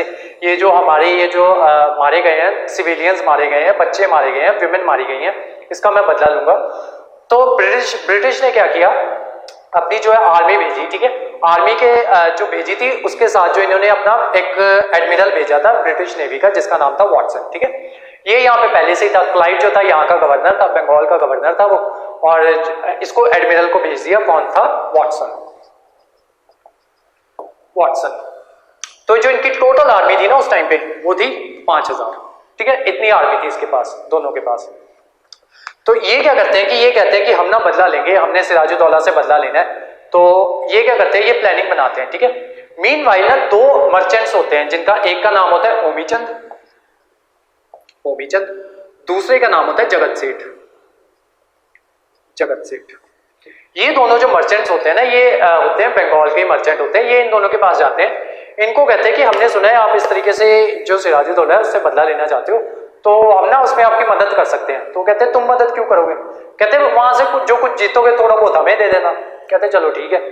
तो इन्होंने इनको बताया कि ये जो सिराजुद्दौला है ना, इसका एक कमांडर है जिसका नाम है मीर जाफर। ये ना बड़ा एम्बिशियस है, ये सिराजुद्दौला को हटा के ना नवाब बनना चाहता है बंगाल का, ठीक है। तो उन्होंने कह दिया कि आप इससे बात करो, हम इससे आपकी मीटिंग फिक्स करवा देते हैं, ठीक है। और उसके बदले में आप जब जंग वगैरह जीत जाओगे तो आप हमें भी कुछ ना कुछ दे देना, ठीक है। तो कहते हैं ठीक है। तो 5 को बुलाया जाता है, ठीक है। अब देख लो, ये जो था क्लाइव था, ये गवर्नर था, ठीक है। ये एडमिरल था, ये थे मर्चेंट्स, और ये था कमांडर इन चीफ। किसकी आर्मी का? सिराजुद्दौला की आर्मी का कमांडर इन चीफ था, ठीक है। तो इन्होंने क्या किया कि ये सारे मीटिंग करते हैं। तो इसको जब मीटिंग होती है तो इसको बोला जाता है, जाफर को बोला जाता है कि हम ऐसे करेंगे, आपको जो है बंगाल का नवाब बना दिया जाएगा। कहता है ठीक है, डन। कहता है उसके बदले में आपको क्या करना होगा कि जो ब्रिटिश जो है ना, उनको कंसेशन देना पड़ेगा कि हमें अब से जो कोई भी टैक्स है ना वो नहीं देना पड़ेगा, हम फ्री में ट्रेड करेंगे। कहता डन। कहता उसके अलावा कहते आप ना हमें ऐसे करना, 50 लाख रुपया दे देना। इसको कहते मीर जाफर को कहते। कहता डन। उसके बाद ओमीचंद और जगत सेठ कहते हैं कि यार ये तुम जो आपस में डील्स किए जा रहे हो, हम कहाँ गए? तो कहते तुम्हारा काम हो गया, हमसे हमको मिलवा दिया तुमने मीर जाफर से, अब निकलो यहाँ से। कहते ठीक है, अगर हम जा ही रहे हैं तो हम ये जो आपकी प्लानिंग है इसको बता देते हैं, सिराजुद्दौला को बता देते हैं। तो कहते हैं ब्रिटिश, ये जो क्लाइव कहता है रुको रुको बात सुनो। तो वो इनको कहता है, वाटसन को बुलाता है, उसके कान में कहता है हम ना इसको देना इसको कुछ नहीं है, इन दोनों को, ओमीचंद को, हम ना इसको नकली लेटर जो है वो साइन करके दे देते हैं और इनको कहते हैं कि हम तुम्हें जंग के बाद में पैसे दे देंगे, ठीक है। तो जो वाटसन होता है ना, ये असूलों वाला बंदा होता है वाटसन। ये कहता है भाई मेरा जो असूल है मेरे को अलाउ नहीं करते, मैं ऐसे किसी के साथ झूठ बोलूं, ठीक है, तेरे को जो करना है तू कर। वो कहता है कोई बात नहीं, तू बाहर जा, तू अपनी पाइप कोई पी के यार, ठीक है, दारू पी के आ तू, तो मैं देख लूंगा कुछ भी। तो ये क्या करता है, क्लाइव क्या करता है, ये ना नकली डॉक्यूमेंट बनाता है और उस डॉक्यूमेंट में लिख देता है कि हम ओमीचंद और जगत सेठ को इतने पैसे देंगे, और उस पर ये इसके वाटसन के भी नकली साइन कर देता है और अपने साइन भी कर देता है, और जो असली चिट्ठी होती है वो अपने पास रख लेता है। इनको जो है वो जो झूठी फोर्ज्ड वाली चिट्ठी थी जिसपे नकली साइन किए हुए थे वो इनको दे देता है जगत सेठ और ओमीचंद को, ठीक है। अब जो होता है लड़ाई का दिन आता है, लड़ाई का दिन होता है 23 जून 1757, ठीक है। लड़ाई का दिन आता है, ब्रिटिश के पास मैंने आपको बताया था 5000 की आर्मी थी, सिराजुद्दौला के पास 50,000 की आर्मी थी, ठीक है। इतनी आर्मी होती है, जब ये देखते हैं ना सिराजुद्दौला की आर्मी, तो वो ना ये क्या कहते हैं, वाटसन और ये क्लाइव एक साथ खड़े होते हैं, तो उसको कंधा मार के कहता है वाटसन इसको कंधा मार के कहता है इसको क्लाइव को कि देख ले भाई, इसके पास 50 है, हम 5000 हैं, ये 50,000 है, हम 5000 है, जंग अगर चप्पलों से भी होगी ना फिर भी ये जीत जाएंगे। तो वो कहता है डरा मत, कोई बात नहीं, जो होगा देखा जाएगा, ठीक है। फिर क्या होता है, जब बिगुल बजता है ना, जंग का बिगुल जब बजता है, तो ये जो होता है ना मीर जाफर जो कमांडर इन चीफ होता है, वो जो है अपनी जितनी भी आर्मी होती है ना, वो आर्मी को लेके साइड में हो जाता है, ये रह जाता है अकेला नहीं रह जाता, इसके साथ जो इसके 5-6 जो इसके जो वफादार होते हैं वो साथ में होते हैं। लेकिन ये इसकी आर्मी में सही, मीर जाफर की आर्मी में सही, जो एक बंदा होता है वो सिराजुद्दौला को मार देता है, ठीक है। सिराजुद्दौला मर जाता है। उसके बाद क्या होता है, ये जो मीर जाफर होता है इसको बना दिया जाता है हेड, ठीक है, बंगाल का नवाब बना दिया जाता है, ठीक है। फिर क्या होता है, ब्रिटिश वाले आते हैं इसके पास, तो कहते हैं जी सर बन गए नवाब? कहता हाँ। कहते मजा आ रहा है? कहता हाँ। कहते लाओ फिर 50 लाख की बात हुई थी, 50 लाख। कहता ठीक है ले लो, 50 लाख दे दिए थे। तो क्लाइव होता है ना, वो थोड़ा चालाक होता है, तो कहता है ये तो चलो ब्रिटिश के पास चले जाएंगे तो मेरा इसमें क्या रहेगा। तो वो ना उससे उसी टाइम पे ब्राइब मांग लेता है, तो कहता है 50 लाख और दो।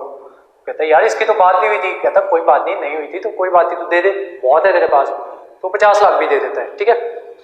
जब ओमीचंद वगैरह आते हैं वो कहते हैं सर हमारा हिस्सा। तो कहते हैं ये तो नकली था, ये जो लेटर ये तो नकली था, ठीक है, तुम निकलो यहाँ से, जाओ जिस सिराजुद्दौला को बताना है जाके बता दे उसको।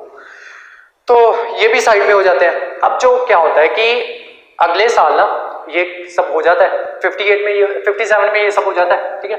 58 में 1758 में रॉबर्ट क्लाइव फिर पहुंच जाता है इसके पास, मीर जाफर के पास। तो कहता है अब क्या करने आए हो?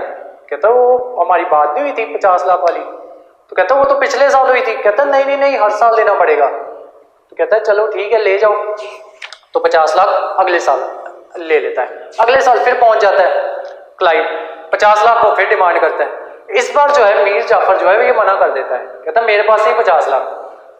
तो बार बार हर साल आ जाता है वैसा 50 लाख मांगने, कहता मेरे पास नहीं है। अब क्या होता है, ये जो होता है रॉबर्ट क्लाइव जो होता है ये इसको कहता है मैंने तुझे इंडिया की जो मोस्ट फर्टाइल लैंड थी या जहां से सबसे ज्यादा जो टैक्स है जो कलेक्ट हुआ करता था, मैंने तुझे उसका नवाब बनाया था।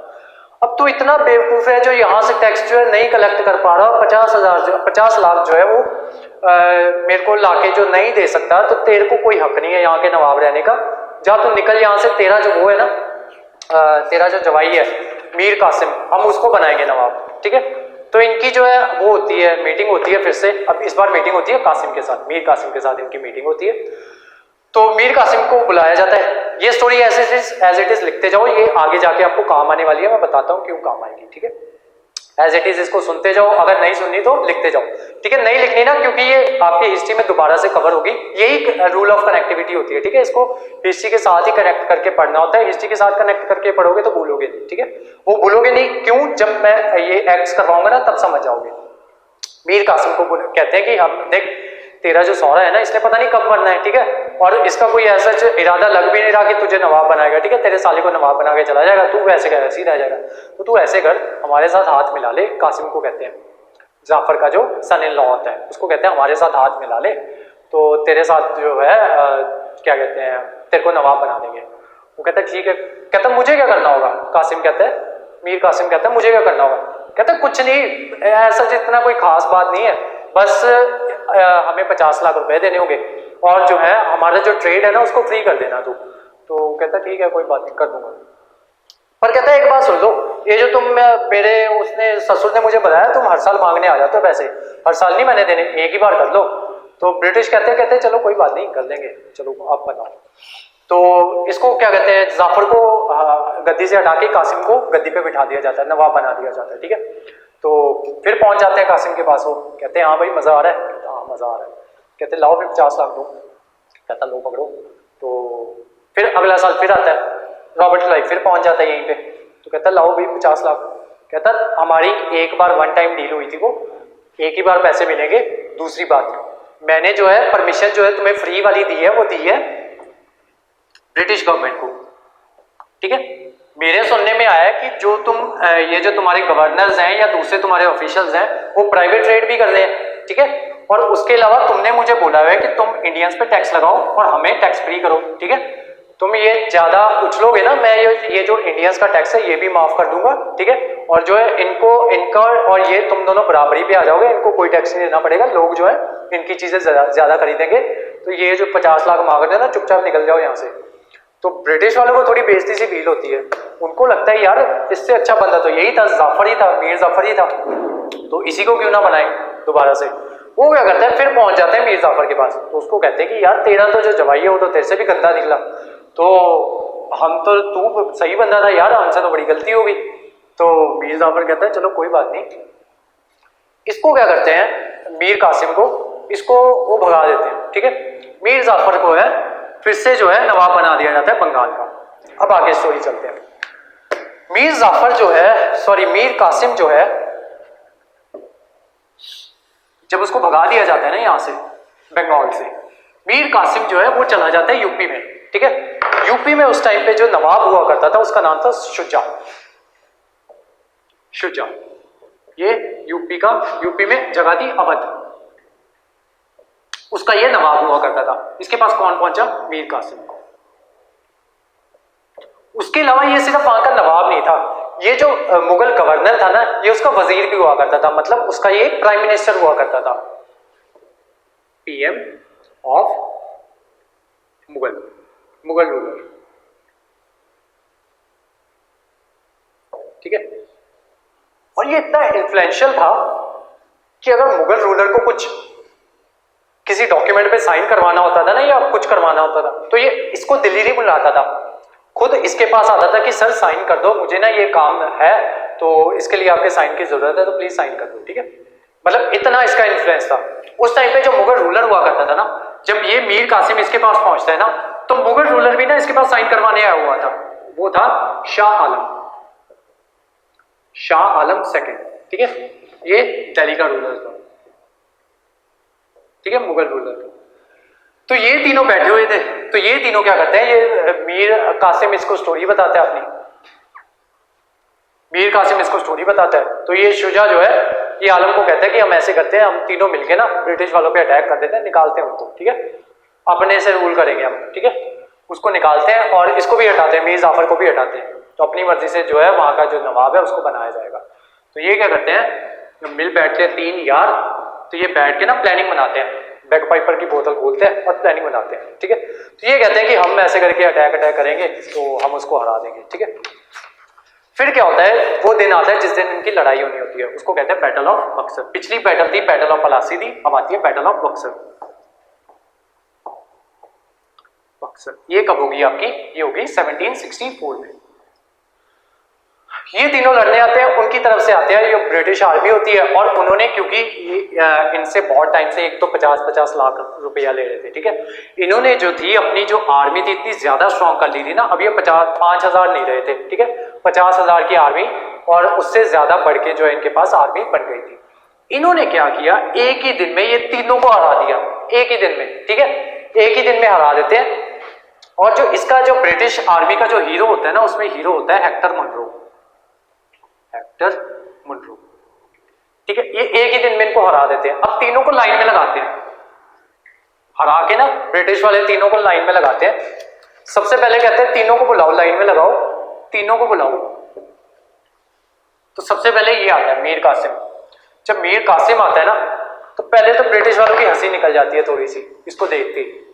कहते तेरे को तो हमने निकाला था, ठीक है, तेरे को जिंदा छोड़ दिया, तेरे लिए उतना बहुत नहीं था, तू जाके इनके पास पहुंच गया, इनको भी फंसा दिया तूने। तो कहता सर हुजूर गलती हो गई।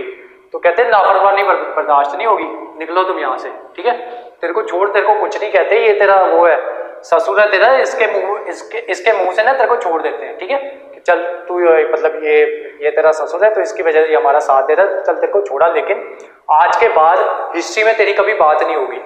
तो ये चला जाता है, ठीक है। फिर बुलाते हैं शुजा को। शुजा आता है, शुजा को कहते हैं देख तुझे कुछ कहा था। कहता नहीं सर। कहता फिर तू लड़ने क्यों आ गया। कहता सर गलती होगी। तो कहता गलती का तो फिर हर्जाना देना पड़ता है। कहता क्या सर। कहते 50 लाख। कहता सर चलो दे दूंगा। कहते नहीं ऐसे नहीं, 50 लाख ऐसे नहीं देना, तेरे पास ना एक टेरिटरी है इलाहाबाद और कराची, ये हमने सुना बहुत फर्टाइल है, ठीक है, ये जो टेरिटरी है ये टेरिटरी तू हमें दे दे, ठीक है, और 50 लाख जो है वो तो हमने लेने ही लेने हैं, ठीक है, 50 लाख भी लेंगे, ये टेरिटरी भी लेंगे। कहते सर ऑप्शन तो मेरे पास कोई है नहीं, तो ले लो कोई बात नहीं। कहते एक और बात सुन। कहते ये नीचे से ये तेरा वो है, ये मान लो ये इंडिया है, ये यूपी है, यहाँ पे यूपी है, तो कहते ये देख जो मराठी है ना ये तेरी तरफ बढ़ रहे हैं धीरे धीरे, तो कभी भी ये तेरे पे अटैक कर सकते हैं। कहता हाँ सर बढ़ तो रहे हैं। तो कहते तुझे डर नहीं लगता। कहते सर लगता है, थोड़ा थोड़ा तो लगता है। तो कहते तूने अब्दाली का नाम भी सुना है ना। कहता हाँ सर सुना है।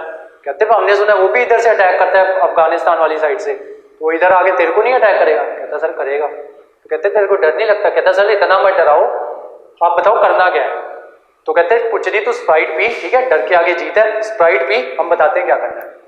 कहते हैं तेरी ये जो टेरिटरी है ना, इसके अराउंड ना हम अपनी जो फोर्स है वो लगा देंगे, ठीक है, इसको कहा जाता है सिस्टम ऑफ सब्सिडरी फोर्सेस, ठीक है, ये भी हिस्ट्री में पढ़ोगे, ठीक है, सिस्टम ऑफ सब्सिडरी फोर्सेस ये लगा देते हैं। तो तेरी जब भी कोई भी आएगा ना तो हम तेरी प्रोटेक्शन करेंगे, और इनके जो पैसे हैं ना, इनको अब आर्मी लगाएंगे तो पैसे भी तो देने पड़ेंगे ना, फ्री में थोड़ी लगा देंगे तेरी आर्मी। तो इनके जो पैसे होंगे ना ये हम यहाँ से टैक्स कलेक्ट कर लेंगे, इलाहाबाद और करा से, ठीक है, जो इनका टैक्स वगैरह होगा उसके जो टैक्स कलेक्शन होगी उससे इस आर्मी को पैसे दे दिया करेंगे। कहते ठीक है सर। कहते चल अब तू निकल, शाह आलम को बुलाओ।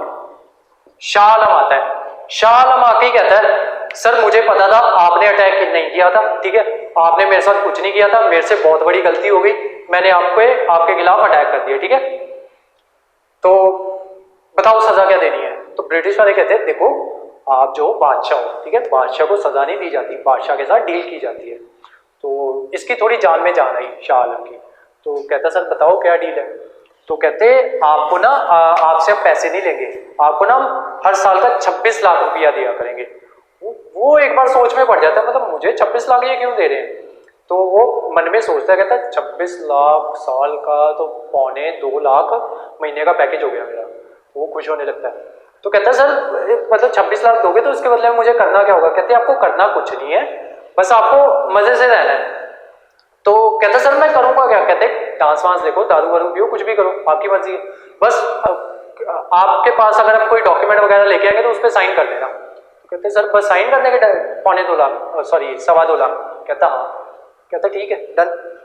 अब क्या होगा कि ये जो शाह आलम था ना बैटल ऑफ बक्सर में हार गया, ठीक है, इसका मतलब क्या था कि इंडिया का जो मुगल रूलर था वो हार गया था, ठीक है, इंडिया का जो मुगल रूलर है वो हार चुका है। उसके अलावा अब यहाँ से क्या करने लगे हैं, इंडिया से ही पैसे लेंगे, इंडिया से ही पैसे लेके इंडिया में ही जो है अपनी आर्मी बनाएंगे, और अपनी आर्मी जिस दिन तुम रिवोल्ट करोगे या कुछ भी इनके खिलाफ बोलोगे, इसी आर्मी से जो तुम्हारे ही लोग हैं इसी आर्मी से तुम्ही को मरवाया जाएगा, ठीक है।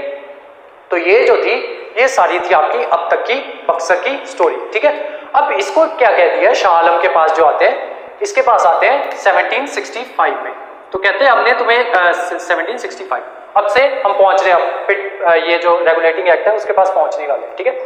65 में इसके पास आ गए, तो इसको कहते हैं कि देख तेरे को हमने देने हैं 26 लाख, ठीक है। तो उस 26 लाख की एवज में पहला ऑर्डर सुन हमारा, उसको कहते हैं कि तूने क्या करना है, हमें जो है डिवाइनी राइट्स देने हैं, ठीक है। जो इसकी जो एडमिनिस्ट्रेशन थी ना वो इस तरीके से चलती थी, उसमें ना दो वो हुआ करते थे, आपके दो सिस्टम हुआ करते थे एडमिनिस्ट्रेशन सिस्टम। एक तो हुआ करता था दीवानी सिस्टम, दूसरा हुआ करता था DEWANI दीवानी सिस्टम, दूसरा क्या हुआ करता था आपका निजामी सिस्टम। दीवानी सिस्टम का काम क्या हुआ करता था कि टैक्स कलेक्ट करना है, ठीक है। और जो इसको हेड किया करता था वो करता था जो आज का आपका डिप्टी कलेक्टर होता है ना, डिस्ट्रिक्ट कलेक्टर, वो हुआ करता था, ठीक है। और निजामत का काम क्या हुआ करता था, या निजामी सिस्टम का काम क्या हुआ करता था कि लॉ एंड ऑर्डर को मेंटेन करके रखना है। जो आज का काम करता है वो करता है SSP, ठीक है, या आपका कमिश्नर लगा लो, ठीक है। तो ये जो दो सिस्टम हुआ करते थे, तो ये शुजा के पास शाह आलम के पास आके कहते हैं कि देख, सबसे पहले तो जो है क्या कहते हैं, आज से जो टैक्स जो है वो कंपनी कलेक्ट किया करेगी। तो उसने साइन कर दिए, ठीक है, उसने कुछ नहीं बोला, जो जो ब्रिटिश बोलते गए अब ये साइन जो है वो करता जाएगा, ठीक है। और उसके बाद वाले जितने भी रूलर्स हैं वो ब्रिटिश के पपेट रूलर्स रहेंगे हमेशा। कहते ये जो दीवानी राइट्स है ना ये हमें दे दे, निजामी राइट्स तू रख, ठीक है, अपना उधर वो लगा दिया अगर अपना SSP लगा दे और तुम करते रहो अपना जो करना है, ठीक है। ये जो टैक्स वगैरह कलेक्शन करनी है वो हमने करनी है। अब इससे पहले तक क्या हुआ करता था, अगर ब्रिटिश को कुछ खरीदना होता था ना तो वो अपने वहां से सोना लेके आते थे या अपनी करेंसी लेके आते थे और भारत से सामान खरीदते थे और महंगे दामों पे खरीदते थे और फिर क्या करते थे, उसको लेके जाते थे। आज के बाद से क्या होगा कि आप ही के पैसे से सामान खरीदा जाएगा, आप ही के लोगों को एम्प्लॉय किया जाएगा, आप ही के लोगों को एक्सप्लॉइट किया जाएगा और आप ही के लोगों को, अगर आप उसके खिलाफ आवाज उठाओगे तो आप ही के लोगों से आपको पिटवाया जाएगा, ठीक है। उसके अलावा आप ही के पैसे से आपका सामान खरीद के और उसको बेचा जाएगा ब्रिटिश में जाके, और यहीं से जो है आपकी ड्रेन ऑफ वेल्थ शुरू होगी, ठीक है। पहले क्या हुआ करता था, कुछ भी खरीदना होता था तो अपने पैसे से खरीदते थे, अब आप ही के पैसे से खरीदेंगे, ठीक है। यहां से जो है आपकी ड्रेन ऑफ वेल्थ शुरू हो जाएगी। अब दीवानी पे आ गए, तब अब क्या करेंगे, ये टैक्स कलेक्शन जो है इन्होंने खुद से स्टार्ट कर दी, ठीक है। जब ये अपने टैक्स कलेक्शन स्टार्ट की इन्होंने, तब ये पहुंचे अलग अलग जगहों पे पहुंचे। तो यूपी वाली साइड पे गए तो किसी लेडी से पूछा कि आज से ना आपको टैक्स देना है, तो इससे पूछा कि पहले आप कितना टैक्स देते हो, तो वो कहती मैं तो 2% दे देती हूँ, ठीक है, कभी दे देती हूँ, कभी जब नहीं दे पाती तो नहीं देती। तो आगे गए, ये मराठा वाली साइड पे गए, तो उनको कहते कि भाई ऐसे ना आज से टैक्स देना पड़ेगा। वो मुगल जो रूलर है उसने बोल दिया टैक्स वगैरह कि हमें परमिशन दे दिया, हम टैक्स कलेक्ट करेंगे। तो मराठे कहते हैं हम तो भाई उसकी तो हम पहले नहीं सुनते, हम तो अपने पेशवा को टैक्स देते हैं, हम तो कोई टैक्स नहीं दे रहे। पंजाब पहुंचे, पंजाब आ गए इधर, तो एक दूसरा लैंग्वेज बैरियर भी होता था यहाँ पे, ठीक है, तो इनको इंटरप्रेटर लेके जाना पड़ता था, ठीक है। पंजाब आ गए, तो पंजाब आके कहते कि हमें इस तरीके से मुगल जो रूलर है उसने परमिशन दे दी है कि इस तरीके से आप जो है टैक्स कलेक्ट कर सकते हो। कहते कौन सा रूलर मुगल, तो कहते ये जो आपका शाह आलम नहीं है, कहते हम तो जहांगीर के टाइम से नहीं हम इसको टैक्स दे रहे, जहांगीर का जो बेटा था हम तो उसको टैक्स नहीं देते, जहांगीर का जो बाप था हम तो उसको टैक्स नहीं देते थे, ये कौन से खेत की बोली है, हमारे तो गुरुओं ने पहले ही रिवोल्ट कर दिया था, हम तो कब से नहीं टैक्स दे रहे, और जो अभी भी टैक्स देते हैं हम अपने महाराजा रणजीत सिंह है उनको टैक्स देते हैं, ठीक है। तो कहते अब्दाली आ जाएगा, कहते अब्दाली आएगा तो थप्पड़ भी खाएगा। तो इन्होंने जो अब्दाली का जो डर था वो भी इनको था नहीं। हालांकि जो अब्दाली जो है वो अभी की बात नहीं है, ये सिर्फ स्टोरी आपको बनाने के लिए बता रहा हूँ मैं। अब्दाली जो थी, अब्दाली की जो जंगें होती है ना, वो महाराजा रणजीत सिंह जो है उनके जो दादाजी हुआ करते थे जिनका नाम था चढ़त सिंह, ठीक है, उनके साथ इनकी जो अब्दाली की जो जंगें हैं उनके साथ होती थी, ठीक है। हालांकि ये सिर्फ मैंने आपको स्टोरी बनाने के लिए बोला, ठीक है। तब इन्होंने देखा कि इंडिया में जो है अलग अलग टैक्स सिस्टम चल रहा है, ठीक है, कोई दे रहा है कोई टैक्स दे ही नहीं रहा, ठीक है, और कुछ लोग जो है वो टैक्स को मानते ही नहीं है, और जो दे भी रहा है वो अपनी मर्जी से दे रहा है, और कोई प्रॉपर टैक्स नहीं है कि मतलब एक प्रॉपर टैक्स हो कि इतना टैक्स जो है उनको देना पड़ेगा। कोई 2% दे रहा है, कोई 1% दे रहा है, और किसी की जब जमीन क्या कहते हैं वो फसल जो है नहीं होती वो उस साल वो जो है वो टैक्स ही नहीं देता।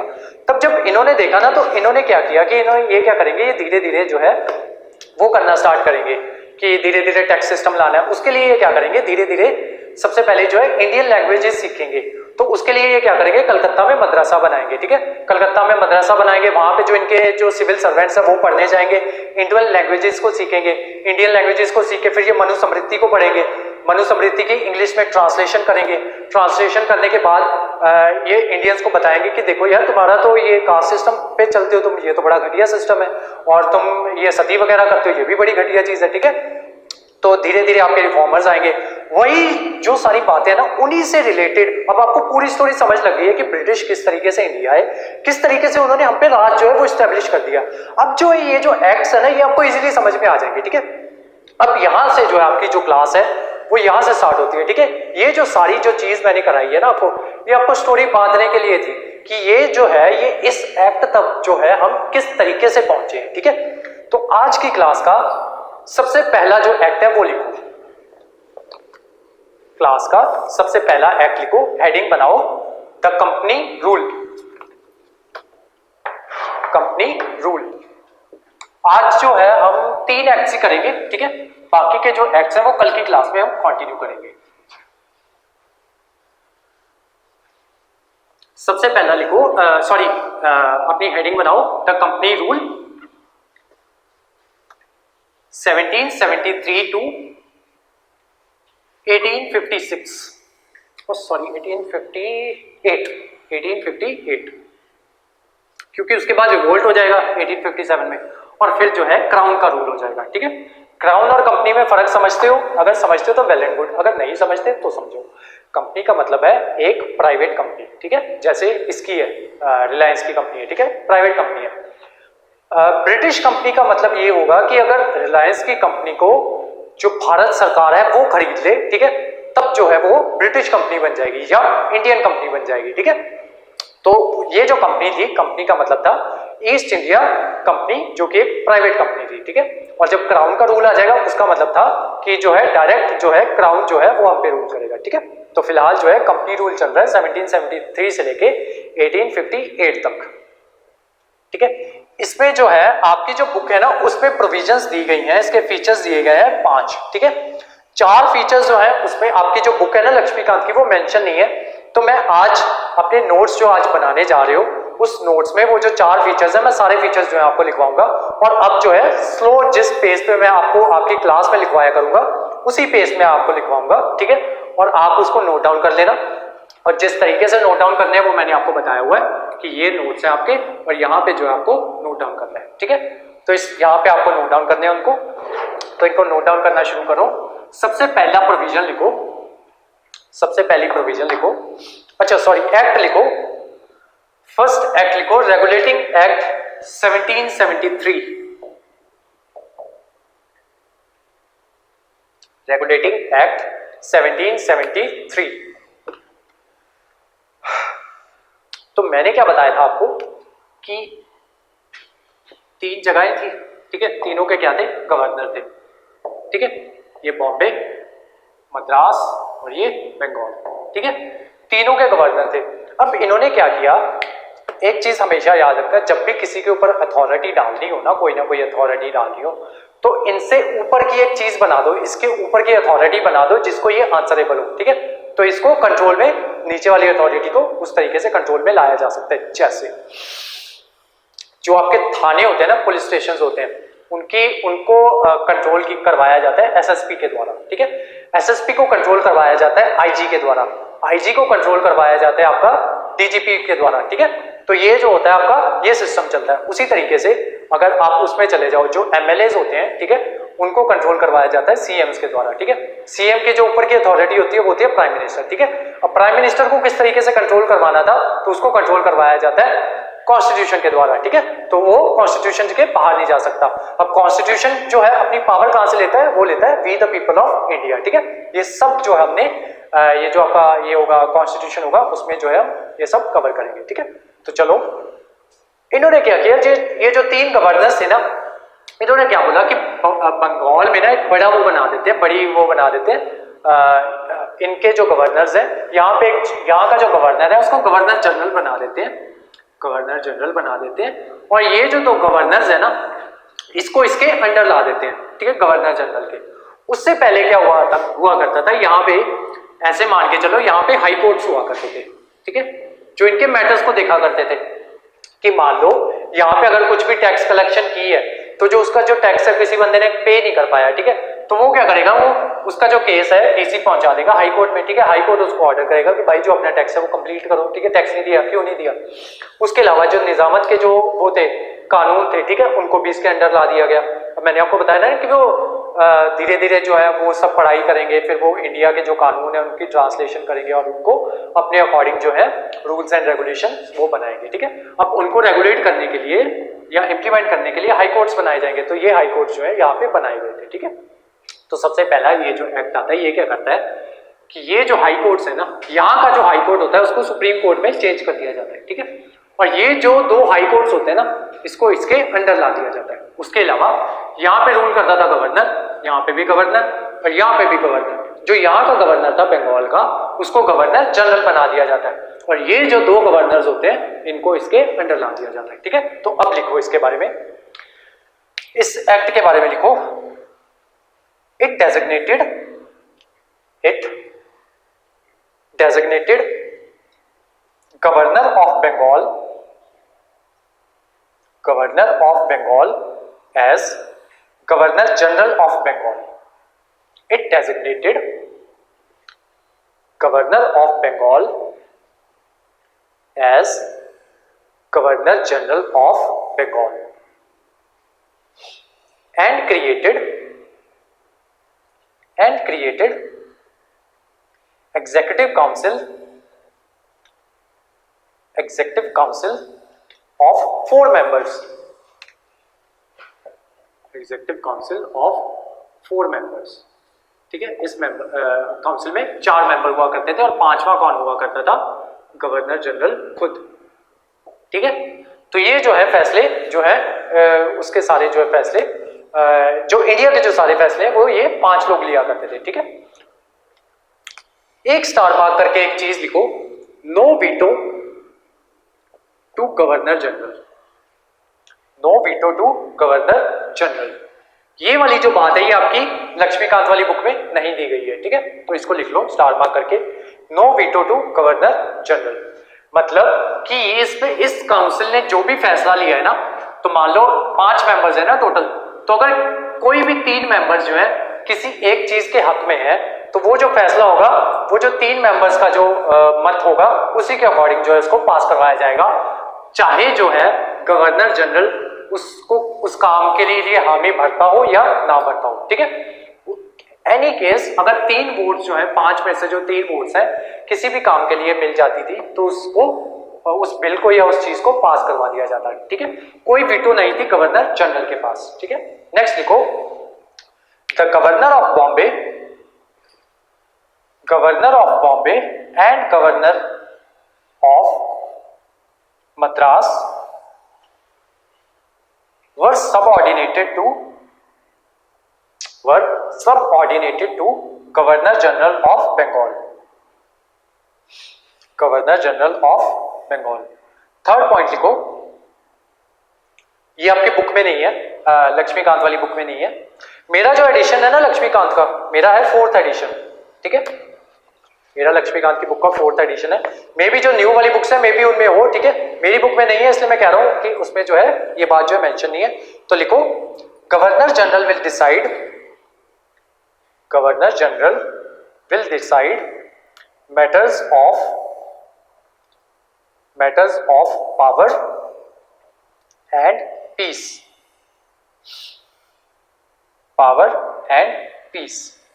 नेक्स्ट लिखो, next point, It provided for Supreme Court at Calcutta, bracket में लिख लो 1774 जो है इसमें जो है ये जो कंप्लीट जो था इसका काम हो चुका था, सुप्रीम कोर्ट यहाँ पे इस्टेब्लिश किया जा चुका था 1774 तक। कंप्राइजिंग ऑफ एक उसका चीफ जस्टिस हुआ करेगा और जो है 4 जजेस, एक चीफ जस्टिस 3 जजेस, एक चीफ जस्टिस और 3 जजेस। आपकी जो लक्ष्मीकांत की बुक है ना, उसमें ये जो पहला जो चीफ जस्टिस था ना, उसका नाम नहीं लिखा हुआ, तो नाम लिख लो लॉर्ड इम्फे, IMPHEY, लॉर्ड इम्फे। ठीक है, ये जो था आपका पहला चीफ जस्टिस था। नेक्स्ट लिखो, अगेन ये बात भी आपकी जो लक्ष्मीकांत की बुक है उसमें नहीं मेंशन। लिखो, it did not specify this regulating act, it did not specify the position of governor general, the position of governor general and supreme court, मतलब उसने ये नहीं बताया कि जो मान लो दोनों के बीच में कंफ्लिक्ट हो जाता है, गवर्नर जनरल और सुप्रीम कोर्ट के बीच में कंफ्लिक्ट हो जाता है, आज भी हो जाते हैं। ठीक है, सरकार कुछ और बात कह रही होती है, सुप्रीम कोर्ट कुछ और कह रही होती है। जैसे हाई कोर्ट कह रहा है कि हिजाब को बैन करो, ठीक है, सुप्रीम कोर्ट देखना वो कह देगा कि हिजाब बैन नहीं हो सकता। ठीक है, इसका फैसला फिलहाल आया नहीं है, लेकिन फैसला यही आएगा कि हिजाब जो है उसको आप बैन नहीं कर सकते। हाई कोर्ट ने ऑर्डर दे दिया कि हिजाब को बैन किया जा सकता है। ठीक है, और गवर्नर ये गवर्नमेंट है, ये पता नहीं क्या ही जानती है। ठीक है, चलो खैर उसको छोड़ो, वापस आ जाओ यहाँ पे। It did not specify the position of governor general and supreme court. Next लिखो, it prohibited the servants of company from engaging in any private trade.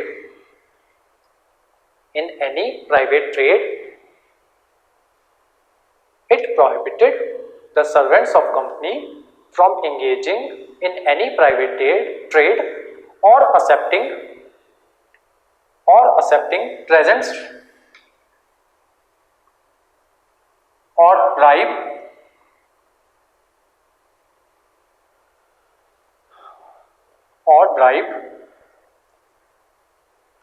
from the natives. Next point लिखो, it strengthened the control of British government over the company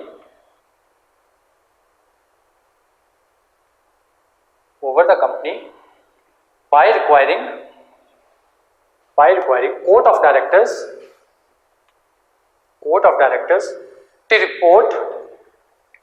to report on its revenue, civil and military affairs in India. जो company थी ना, उन्होंने एक governing body बनाई हुई थी। Company और गवर्नमेंट में फर्क, ठीक है, याद रखना। जब भी बोलूं कंपनी का मतलब है प्राइवेट कंपनी, जब भी बोलूं गवर्नमेंट का मतलब है ब्रिटिश गवर्नमेंट। ठीक है, तो कंपनी ने जो है अपनी जो प्राइवेट वो बनाई हुई थी, गवर्निंग बॉडी बनाई हुई थी, जो क्या देखती थी, इसके काम देखा करती थी, जैसे कि इसका रेवेन्यू किस तरीके से कलेक्ट हो रहा है, इसके जो सिविल मैटर्स थे उसको देखा करती थी, या फिर जो इसके मिलिट्री अफेयर्स है उसको देखा करती थी। तो उसको वो जो गवर्निंग बॉडी बनाई थी उसका नाम था court of directors. British government ने क्या बोला कि ये जो कोर्ट ऑफ डायरेक्टर्स होंगे ना, ये जो अपनी पूरी जो रिपोर्ट है वो किसको देंगे, ब्रिटिश गवर्नमेंट को देंगे। ठीक है, नेक्स्ट पॉइंट लिखो, जो आपकी अब नेक्स्ट वाला पॉइंट जो है ये आपकी लक्ष्मीकांत में फिर से नहीं मेंशन है, तो लिखो, east India company got monopoly of 20 years। ये हो गया आपका एक एक्ट। ठीक है, अब समझ रहे हो कि अब वहां पे सबसे पहले यहाँ पे सुप्रीम कोर्ट क्यों आया। ठीक है, सुप्रीम कोर्ट क्यों आया, क्योंकि यहाँ पे पहले हाई कोर्ट था। ठीक है, हाई कोर्ट कहाँ से आता है, जब ये टैक्स कलेक्ट करना शुरू किए। टैक्स कलेक्ट क्यों हो रहा था, क्योंकि इन्होंने जो है दीवानी राइट्स जो है शाह आलम से ले लिए थे। ठीक है, शाह आलम की स्टोरी कहाँ से आती है, सिराजुद्दौला से आती है। ठीक है, वो सब क्यों आता है, वो सब वो जो कहानी जो पीछे हमने 1 घंटा 1.5 घंटा वो जो कहानी की है ना, वो कहानी करवाने का जो रीज़न था वो ये रीज़न था, ताकि ये जो चीज़ें हैं ये आपको अच्छे से समझ में आए, ठीक है। और जो यूपीएससी की जो आपकी क्लासेस होती हैं वो इसी तरीके से चलती हैं, ठीक है। वो जो आप नेट पे देखते हो ना 10-10 15-15 मिनट की क्लास, वो ऐसा सच कुछ भी नहीं होता है, ठीक है। वो आपको चीज़ें करवा के चले जाएंगे, समझ आप नहीं पाओगे, ठीक है, कि क्या रीज़न था उसके पीछे, जो ये जो चीज़ें हो रही हैं उनके पीछे का रीज़न क्या है, ठीक है। चलो नेक्स्ट एक्ट लिखो। आपकी जो बुक है ना उसमें जो नेक्स्ट एक्ट दिया हुआ है वो दिया हुआ है पिट्स इंडिया एक्ट, ठीक है। लेकिन पिट्स इंडिया एक्ट से पहले एक एक्ट था जो आपकी बुक में, लक्ष्मीकांत वाली बुक में मेंशन नहीं है, उस एक्ट का नाम लिखो, सेकंड एक्ट, उसका नाम लिखो act of settlement 1781, act of settlement 1781। अच्छा, जहां पे ये जो गवर्नर जनरल लिखा है ना वहां पे लिखो गवर्नर जनरल उस टाइम पे कौन था, वो था वॉरेन हेस्टिंग, वॉरेन हेस्टिंग, ठीक है। नेक्स्ट लिखो एक्ट ऑफ सेटलमेंट, इसको डेक्लरेटरी एक्ट भी कहा जाता है, act of settlement, declaratory act 1781। इस पे लिखो the servants of civil services, servants of civil services were exempted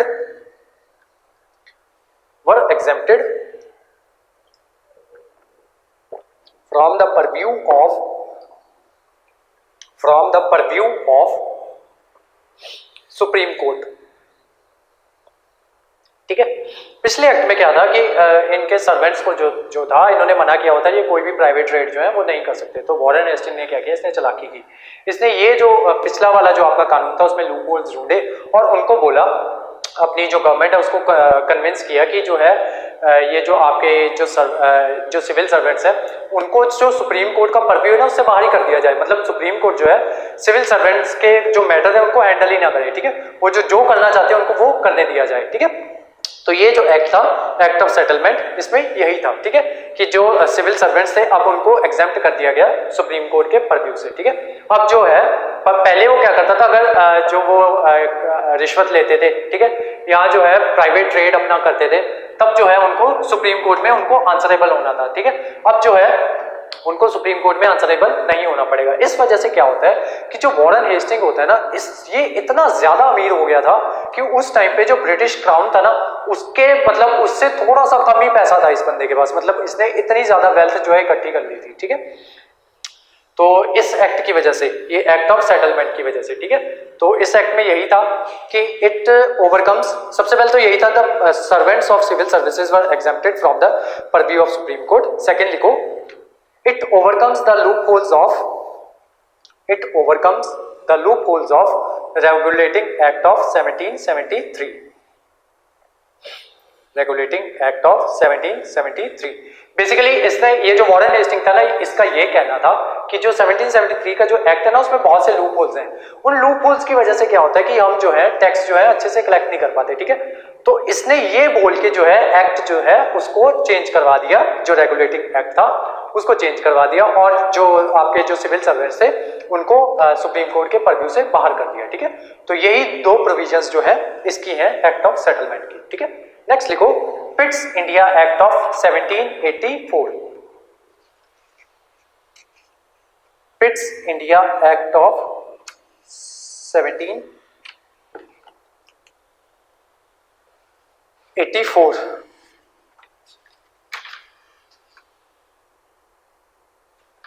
इसमें लिखो it distinguish between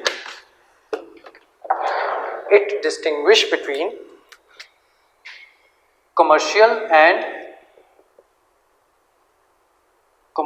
and political powers,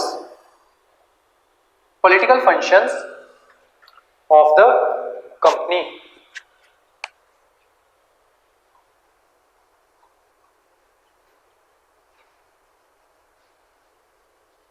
ये देखो ये किस तरीके से है, जो कंपनी हुआ करती थी ना, कंपनी कौन सी, प्राइवेट, ठीक है, ईस्ट इंडिया कंपनी।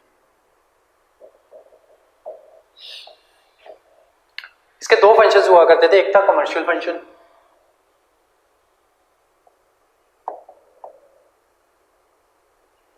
दूसरा था पॉलिटिकल फंक्शन,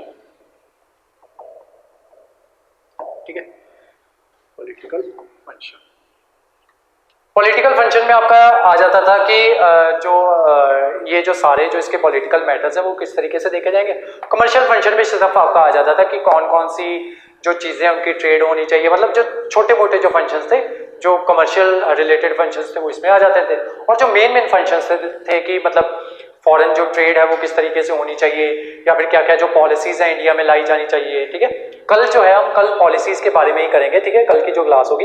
कल धीरे धीरे ये क्या करेंगे, ब्रिटिश वाले क्या करेंगे, कल जो स्टोरी है, कल इतनी लंबी स्टोरी नहीं चलेगी, कल स्टोरी चलेगी 10 से 15 मिनट की, ठीक है। उसमें मैं आपको बताऊंगा कि ये जो ब्रिटिश वाले थे इन्होंने क्या किया कि धीरे धीरे जो ये है ये आपको बताएंगे कि आप ना बहुत नीचे हो, ठीक है, भगवान ने हमें भेजा हुआ है कि हम ना आपको जो जमीन से उठा के ऊपर करें, ठीक है, हम आपको पढ़ा लिखा बनाएं।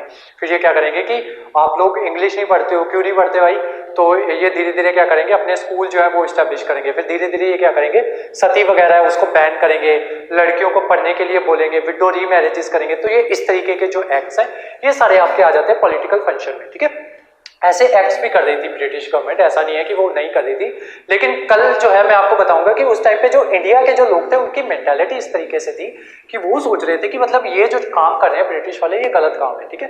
मतलब वो कह रहे हैं कि जो सती जो है वो होनी ही चाहिए, ठीक है, सती को बैन नहीं करना चाहिए। तो जो ब्रिटिश वाले वो सती को बैन कर देते, जिस वजह से आपके आगे जाके 1857 का जो रिवोल्ट है वो होगा, ठीक है, वो कल करेंगे, ठीक है। तो आज जो मैंने आपको समझा रहा है वो यही समझाना है कि ये पॉलिटिकल फंक्शंस में ये चीजें आ रही थी कि जो ये रूल्स वगैरह लेके आ रहे थे या इनकी एजुकेशन के लिए काम कर रहे थे, ठीक है। फिर इनको बोला जाएगा आप इंग्लिश पढ़ा करो, फिर इनको बोला जाएगा कि आप जो है क्या धोती सी बांध लेते हो आप, ठीक है, धोती ना बांधो, पैंट शर्ट पहना करो, ठीक है, कोट पहना करो।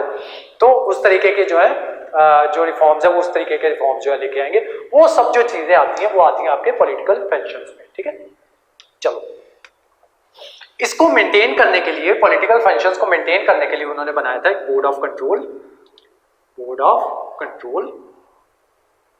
और इसके लिए इन्होंने बनाया था, कमर्शियल फंक्शंस के लिए बनाया था court of directors, court of directors, ठीक है। ये तो पिछले एक्ट में हम पढ़ ही चुके हैं, ठीक है। कोर्ट ऑफ डायरेक्टर्स क्या क्या काम करता था, देखो, कोर्ट ऑफ डायरेक्टर्स क्या करता था, रेवेन्यू, सिविल और मिलिट्री अफेयर्स को देखता था, ठीक है। अब उन्होंने क्या किया, वो सारे अफेयर्स जो है धीरे धीरे इधर ट्रांसफर करेंगे पॉलिटिकल सिस्टम, ठीक है। फिलहाल आप इसी पे रहो कि जो कमर्शियल फंक्शन है वो कौन देखता है, कोर्ट ऑफ डायरेक्टर, और जो पॉलिटिकल फंक्शन है वो कौन देखता है, बोर्ड ऑफ कंट्रोल, ठीक है। तो इन्होंने दो बॉडीज बना दी, कोर्ट ऑफ डायरेक्टर और court of board of control, ठीक है। ये दो बॉडीज बना दी और इस चीज को कहा जाता है ड्यूअल गवर्नमेंट, ड्यूअल गवर्नमेंट। तो जो सिस्टम ऑफ ड्यूअल गवर्नमेंट है वो सबसे पहले कहां पे आता है, पिट्स इंडिया एक्ट में आता है, पिट्स इंडिया एक्ट, ठीक है। यहां पे आता है 1784, ठीक है। तो लिखो इसके बारे में, it distinguish between, Pitt's India act के बारे में लिखो, it distinguish between commercial and political functions of the company, commercial and political functions of the company, ये भी बना लेना साथ में, इजी रहेगा, आपको याद करना इजी रह जाएगा। It allowed the court of directors, it allowed the court of directors to manage the commercial affairs, but created a new body called board of control to manage the political affairs, this is known as system of double government, this is known as the system of double government or dual government, next लिखो, it empower the board of control It empower the board of control to supervise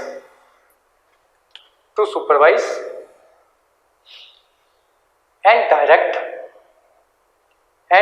all operations of civil and military. First act देखो, first act जो हमने किया उसमें ये वाली चीजें किसके अंडर है? बोर्ड ऑफ डायरेक्टर के अंदर, ठीक है। अब वो किसके अंडर आ गई? बोर्ड ऑफ कंट्रोल के, ठीक है। ये जो छोटी छोटी बारीकियां हैं इनको ध्यान में रखना है, ठीक है। अब जैसे ये बारीकी आ गई ना, इस पे ऐसे कर लिया करो, वो जो खाली जगह छोड़ी हुई है ना, वहां पे आपने क्या करना है, ये चीज लिख के ना, ऐसे लिख के इस पे कर लेना स्टार, ठीक है। फिर यहीं पे ब्रैकेट में छोटा सा लिख लो चेक एट, कौन सा एक्ट? जो सबसे पहला किया हमने, रेगुलेटिंग एक्ट, ठीक है। कि वहां पे भी इसको जाके आपको चेक करके आना है, ठीक है। जब नोट्स को बार बार पढ़ोगे ना, बार बार चेक करने जाओगे, फिर आपको जो है चीजें जो है भूलेंगे नहीं, आपको समझ में आ जाएगा कि जो 1773 का एक्ट था, सॉरी 1771 बोल गया मैं गलती से, 1773 का जो एक्ट था रेगुलेटिंग एक्ट, उसमें जो ये चीजें थी वो कोर्ट ऑफ डायरेक्टर के थी। एक चीज और, ये जो जितने भी एक्ट्स है ना, हिस्टोरिकल बैकग्राउंड, चाहे वो हो एडीए का पेपर, चाहे वो हो जुडिशरी का पेपर, चाहे वो हो यूपीएससी का पेपर, इसमें से एक क्वेश्चन जो है आपको बनेगा ही बनेगा, ठीक है। तो ये जो 3 क्लासेस जो है मैं फ्री ऑफ कॉस्ट जो है सबको प्रोवाइड करवा रहा हूं, ठीक है। एक क्वेश्चन जो है आपको इसमें से आना ही आना है, ठीक है। इसमें से एक क्वेश्चन जो है, ये टॉपिक जो है, एक क्वेश्चन पक्का आएगा और हर बार आता है और हर साल आता है, ठीक है। यूपीएससी में भी और जो पीपीएससी है उसमें भी, ठीक है। पीपीएससी का कोई भी एग्जाम हो, ये क्वेश्चन जो है आपको आएगा ही आएगा। इस पे ये क्वेश्चन नहीं, इस टॉपिक पे क्वेश्चन, ठीक है। चलो कहाँ थे हम? हाँ, कि ये चीजें जो थी सिविल और मिलिट्री वाली, ये कहाँ पे थी? 1773 वाले एक्ट में, कोर्ट ऑफ डायरेक्टर्स में। अब जो है ये वाला एक्ट है पिट्स इंडिया एक्ट जो है आपका 1784, इसमें किसमें है? ये बोर्ड ऑफ कंट्रोल के अंदर आ गई है, ठीक है। ये चीज, ये बारीकियां है, इन पे ध्यान रखना है, ठीक है। अच्छा, एक लास्ट पॉइंट लिखो, the companies territories in India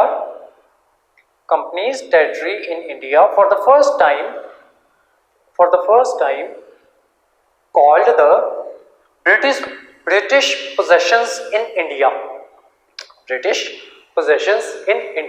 अब ब्रिटिश पोजेशंस इन इंडिया कहा जाने लगा। जो कंपनी की जो थी ना, जो कंपनी की जो टेरिटरी थी जिसको कंपनी ने एक्वायर किया था, उसको धीरे धीरे क्या कहा जाने लगा?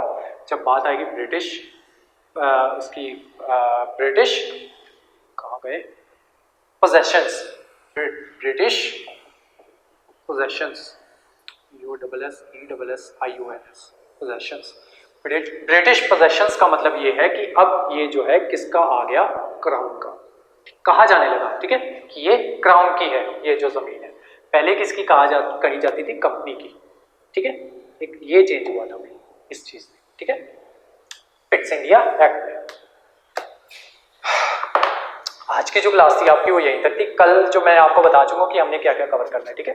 एक तो हम वो कवर करेंगे कि धीरे धीरे जो है इंडिया में जो है एजुकेशन सिस्टम किस तरीके से आता है, और उसके बाद जो है रिवोल्ट किस वजह से होता है, क्या उसके रीजंस रहते हैं, वो करेंगे। और जो है इससे रिलेटेड जितने भी आपके एक्ट्स बनते हैं ना, जैसे आपकी जो बुक है लक्ष्मीकांत वाली बुक है, जैसे उसमें आज जो हमने एक एक्स्ट्रा एक्ट किया ना, वो नहीं दिया हुआ था। हमने एक्ट किया है अपना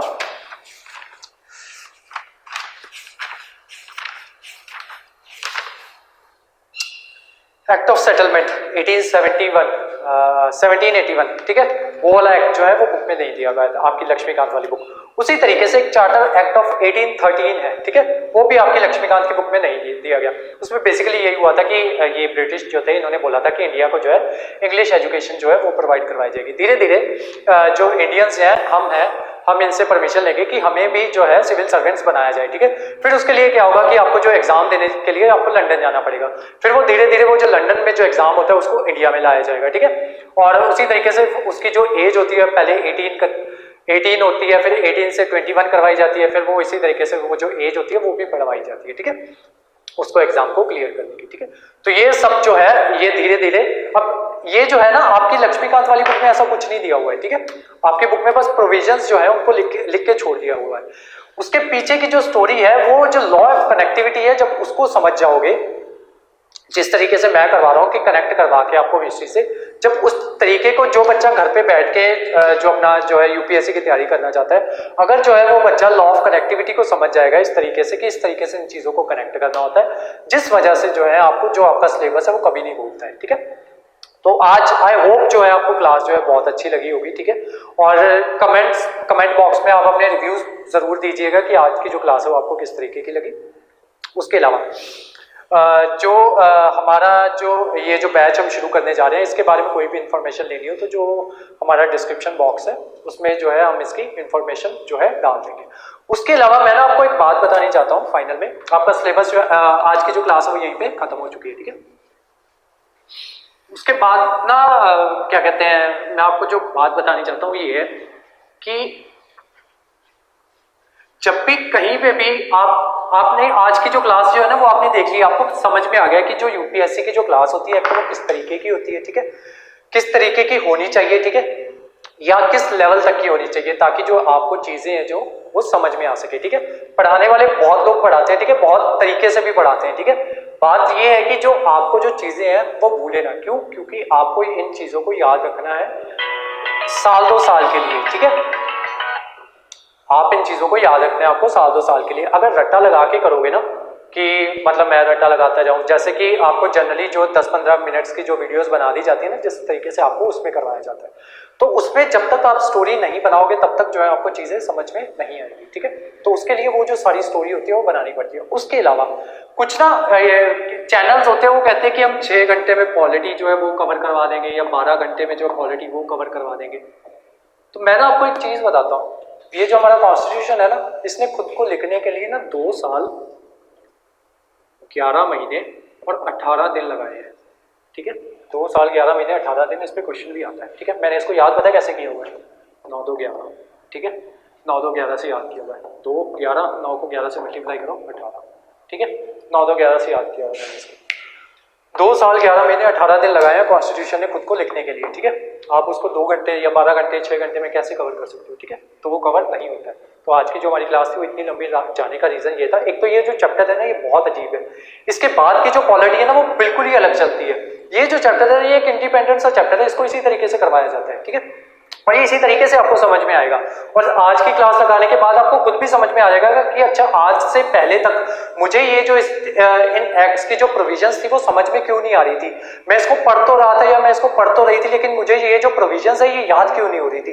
याद ना होने का रीजन ये था कि आपको इसकी बैकग्राउंड ही नहीं पता थी कि ये जो चीजें जो थी ये एग्जिस्टेंस में आई क्यों, किस वजह से आई। ठीक है, आज जो है आपको सारी स्टोरी जो है वो समझ में आ गई होगी। उसके अलावा अमृतसर में ना बहुत से लोगों ने देखा देखी में ना ये चीज करनी शुरू कर दी है कि वो तैयारी तो जो उनका जो इंस्टीट्यूट है वो है तो बैंकिंग का। ठीक है, लेकिन वो जो क्या है उन्होंने तैयारी शुरू करवा दी है यूपीएससी की। ठीक है, मैं ना आपको एक बात करनी चाहता हूँ। ठीक है, जितने भी यूपीएससी के एस्पिरेंट्स हैं 2-3 बातें मैं आपको समझानी चाहता हूँ। पहली,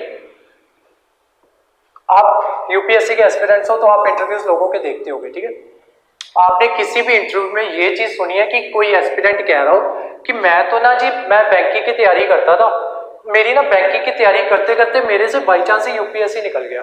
ठीक है, तो अगर वो निकलते होते ना बैंकिंग की तैयारी करने से, या बैंकिंग वाले उसको निकलवा सकते होते, ठीक है, तो बैंकिंग वालों का काम ना कुछ और ही होता।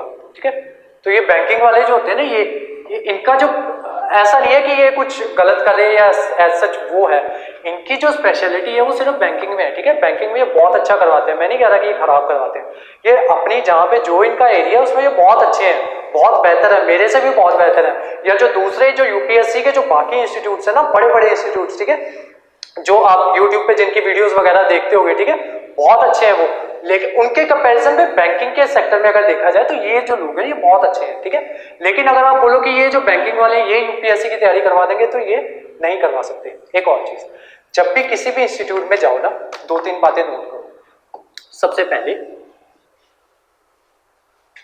पहले तो जहां पे भी जा रहे हो ना अपना सिलेबस अपने साथ लेके चलो। ठीक है, या घर से तैयारी करके जाओ, पढ़ के जाओ, अपना सिलेबस जो है सारा पढ़ के जाओ। ठीक है, फिर उनको बोलने दो, उनको मौका दो, उनको देखने दो, उनको बोलने दो कि वो क्या क्या कवर करवाएंगे। ठीक है, फिर उनसे ये देखो कि वो कितने टाइम में कवर करवा रहे हैं। ठीक है, अब सब देखा देखी में जो कुछ जो जिस बंदे ने जो सुना होता है ना वो उसके अकॉर्डिंग वो जो है वो बातें करता है। उसके अलावा बैंकिंग वालों ने ना एक और चीज शुरू की हुई है, वो ना कोई भी एक रैंडम टीचर उठा लाते हैं, ठीक है। और आपको कह दिया जाता है कि इसका जी 3 बार इंटरव्यू में गया ये या इसने मेंस निकाला इतनी बार, या इसने वो किया ये किया, ठीक है। मेरे पास आना मेरे इंस्टीट्यूट में, ठीक है। जो जो एग्जाम्स मैंने क्लियर किए हैं ना, सिर्फ मेन बता रहा हूँ जो आपके काम के हैं, ठीक है, बाकी नहीं बता रहा। उसके अलावा बहुत से एग्जाम्स क्लियर किए हैं मैंने हिमाचल पीसीएस प्री क्लियर किया है एक बार, ठीक है। पंजाब पीपीएससी पंजाब पीसीएस मैंने 3 बार मेरा प्री क्लियर है, 2 बार मैंने मेंस लिखा है और 1 बार मैंने इंटरव्यू दिया है, ठीक है। उसके अलावा यूपीएससी 2020 का मैंने इंटरव्यू दिया है। इन सब के ना मेरे पास वो पड़े हुए हैं जो मेरे कॉल लेटर्स है या जो मेरे एडमिट कार्ड्स हैं, ठीक है। अगर कोई आपसे कहता है ना कि मैंने इतनी बार मैंने ये जो इंटरव्यू दिया है, उसको बोलो कि अपना एडमिट कार्ड दिखाओगे आप, जिस दिन जो आपका इंटरव्यू कॉल लेटर थी वो दिखाओगे आप, ठीक है, मना कर देगा, ठीक है। उसके अलावा एक चीज और, मैं ये नहीं कह रहा हूं कि ये जो कर रहे हैं ये क्या कहते हैं, ये अपनी तरफ से गलत कर रहे हैं, ये गलत कुछ नहीं कर रहे, ठीक है। हर इंसान का हक है पैसे कमाना, वो कमा रहे हैं अपने अकॉर्डिंग, लेकिन उससे ना आप लोगों को नुकसान हो रहा है। वो किस तरीके से हो रहा है वो बताओ। आपने क्या किया कि आप ना गलत इंस्टीट्यूट चले गए, ठीक है। अब जब इंस्टीट्यूट जाओगे ना तो वो कहेंगे कि ठीक है हमारा 1 साल का कोर्स है, तो आपने क्या किया, आपने ना अपना 1 साल जो है वो इस इंस्टीट्यूट को दे दिया, ठीक है। उसके बाद जो है नेक्स्ट ईयर आपने प्रेपरेशन की और उससे नेक्स्ट ईयर आपने पेपर दिया, ठीक है। इस नेक्स्ट ईयर आपने पूरा साल जो है स्टडी की, सेल्फ स्टडी की बैठ के और पेपर दिया, ठीक है। इस साल आपने पेपर दिया, 1 साल आपका ये गया, दूसरा साल ये गया, तीसरा साल आपने किया हुआ पेपर दिया। ये इंस्टीट्यूट आपने देख लिया होगा, ठीक है, कि किस तरीके से करा रहा था। और दूसरा, आज आप मेरी डेमो क्लास ले गए हो ना, अब किसी भी दूसरी डेमो क्लास में जाओगे ना, आपको लेवल समझ में आ जाएगा, ठीक है, कि इस लेवल का अगर पढ़ा रहे हैं तो ठीक है, वेल एंड गुड, ले लो एडमिशन, नो डाउट। अगर उनका लेवल ही ठीक है, बच्चों वाला है, ठीक है, वही बैंकिंग वाला लेवल है, बच्चों वाला लेवल है, फिर वहां पे होगा क्या, वो अपने अकॉर्डिंग जो है सिलेबस जो है, पहली बात तो उनको सिलेबस ही नहीं पता होता कि क्या क्या चीज जो है कवर करवानी है और क्या क्या चीज जो है छोड़नी है, ठीक है, वो ही नहीं पता होगा। वो अपने अकॉर्डिंग जो जो उनका सिलेबस होगा वो कवर करवा देंगे, ठीक है। तीसरे साल जब आप पेपर दोगे तो जो आपका एग्जाम जो है वो क्लियर नहीं होगा। यहाँ पे मान लो जो है आपकी एज थी 22, 23, 24, जब पेपर नहीं क्लियर हुआ ना, और जब नहीं होता ना, तब 3 से 4 महीने पढ़ने का मन भी नहीं करता, ठीक है। बंदा इतना डिमोरलाइज हो जाता है, ठीक है। ये उसी को पता होता है जो डिमोरलाइज हुआ होता है, ठीक है। 2 से 4 महीने पढ़ने का मन नहीं करता, ये 2-4 महीने बर्बाद हुए, ठीक है। फिर आप क्या करोगे, या तो अपनी जो फील्ड है, ठीक है, वही छोड़ दोगे कि मुझे यूपीएससी करना ही नहीं है, या क्या करोगे, एक अटेम्प्ट और दोगे, ठीक है। तो आपकी एज हो गई 25, ठीक है। उसके बाद आपको क्या करोगे कि आप सोचोगे कि नहीं, मुझे ना इन्होंने बहुत घटिया पढ़ा है, वो समझ आ जाएगा, इसी के 2-3 महीनों में ही समझ में आ जाएगा कि ठीक है, नहीं वो बात नहीं है इनमें। यहाँ आओगे 25 पहुंच चुके हो आप, ठीक है। 25 में मान लो तो आपने दोबारा इंस्टीट्यूट में गए, 1 साल उसने, अब सारा सिलेबस उसको दोबारा ही करवाना पड़ेगा, ठीक है। 1 साल उसने करवाया, ठीक है, तो आप में आपकी मान लो सिलेक्शन हुई 26 में जाके, ठीक है। यहाँ पे हुआ क्या पता है, आपने 1 से 2 लाख यहाँ पे बर्बाद किया, ठीक है।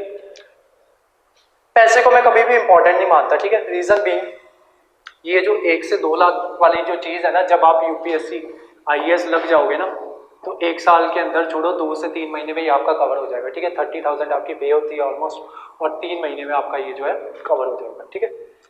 पैसा कोई इशू नहीं है, लेकिन ये जो 1 साल गया ना, 2 साल गए, 3 साल गए, 4 साल गए, 5 साल गए, और 6ठा साल, जो आईएएस बंदा 22 की उम्र में लग सकता था, वो आईएएस लगेगा 25 की उम्र में, ठीक है।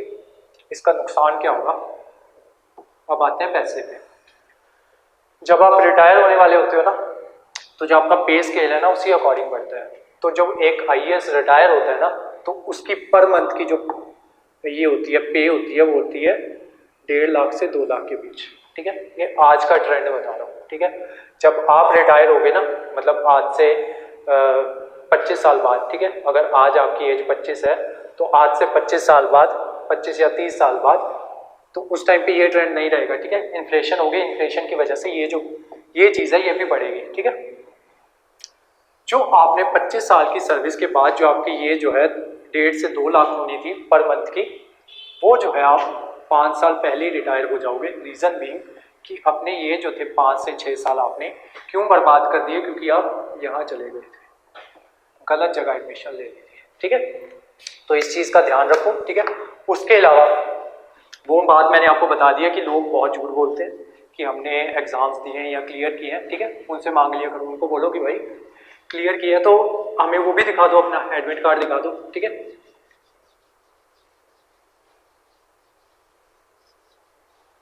तो ये जो थी आपकी क्लास थी, ठीक है।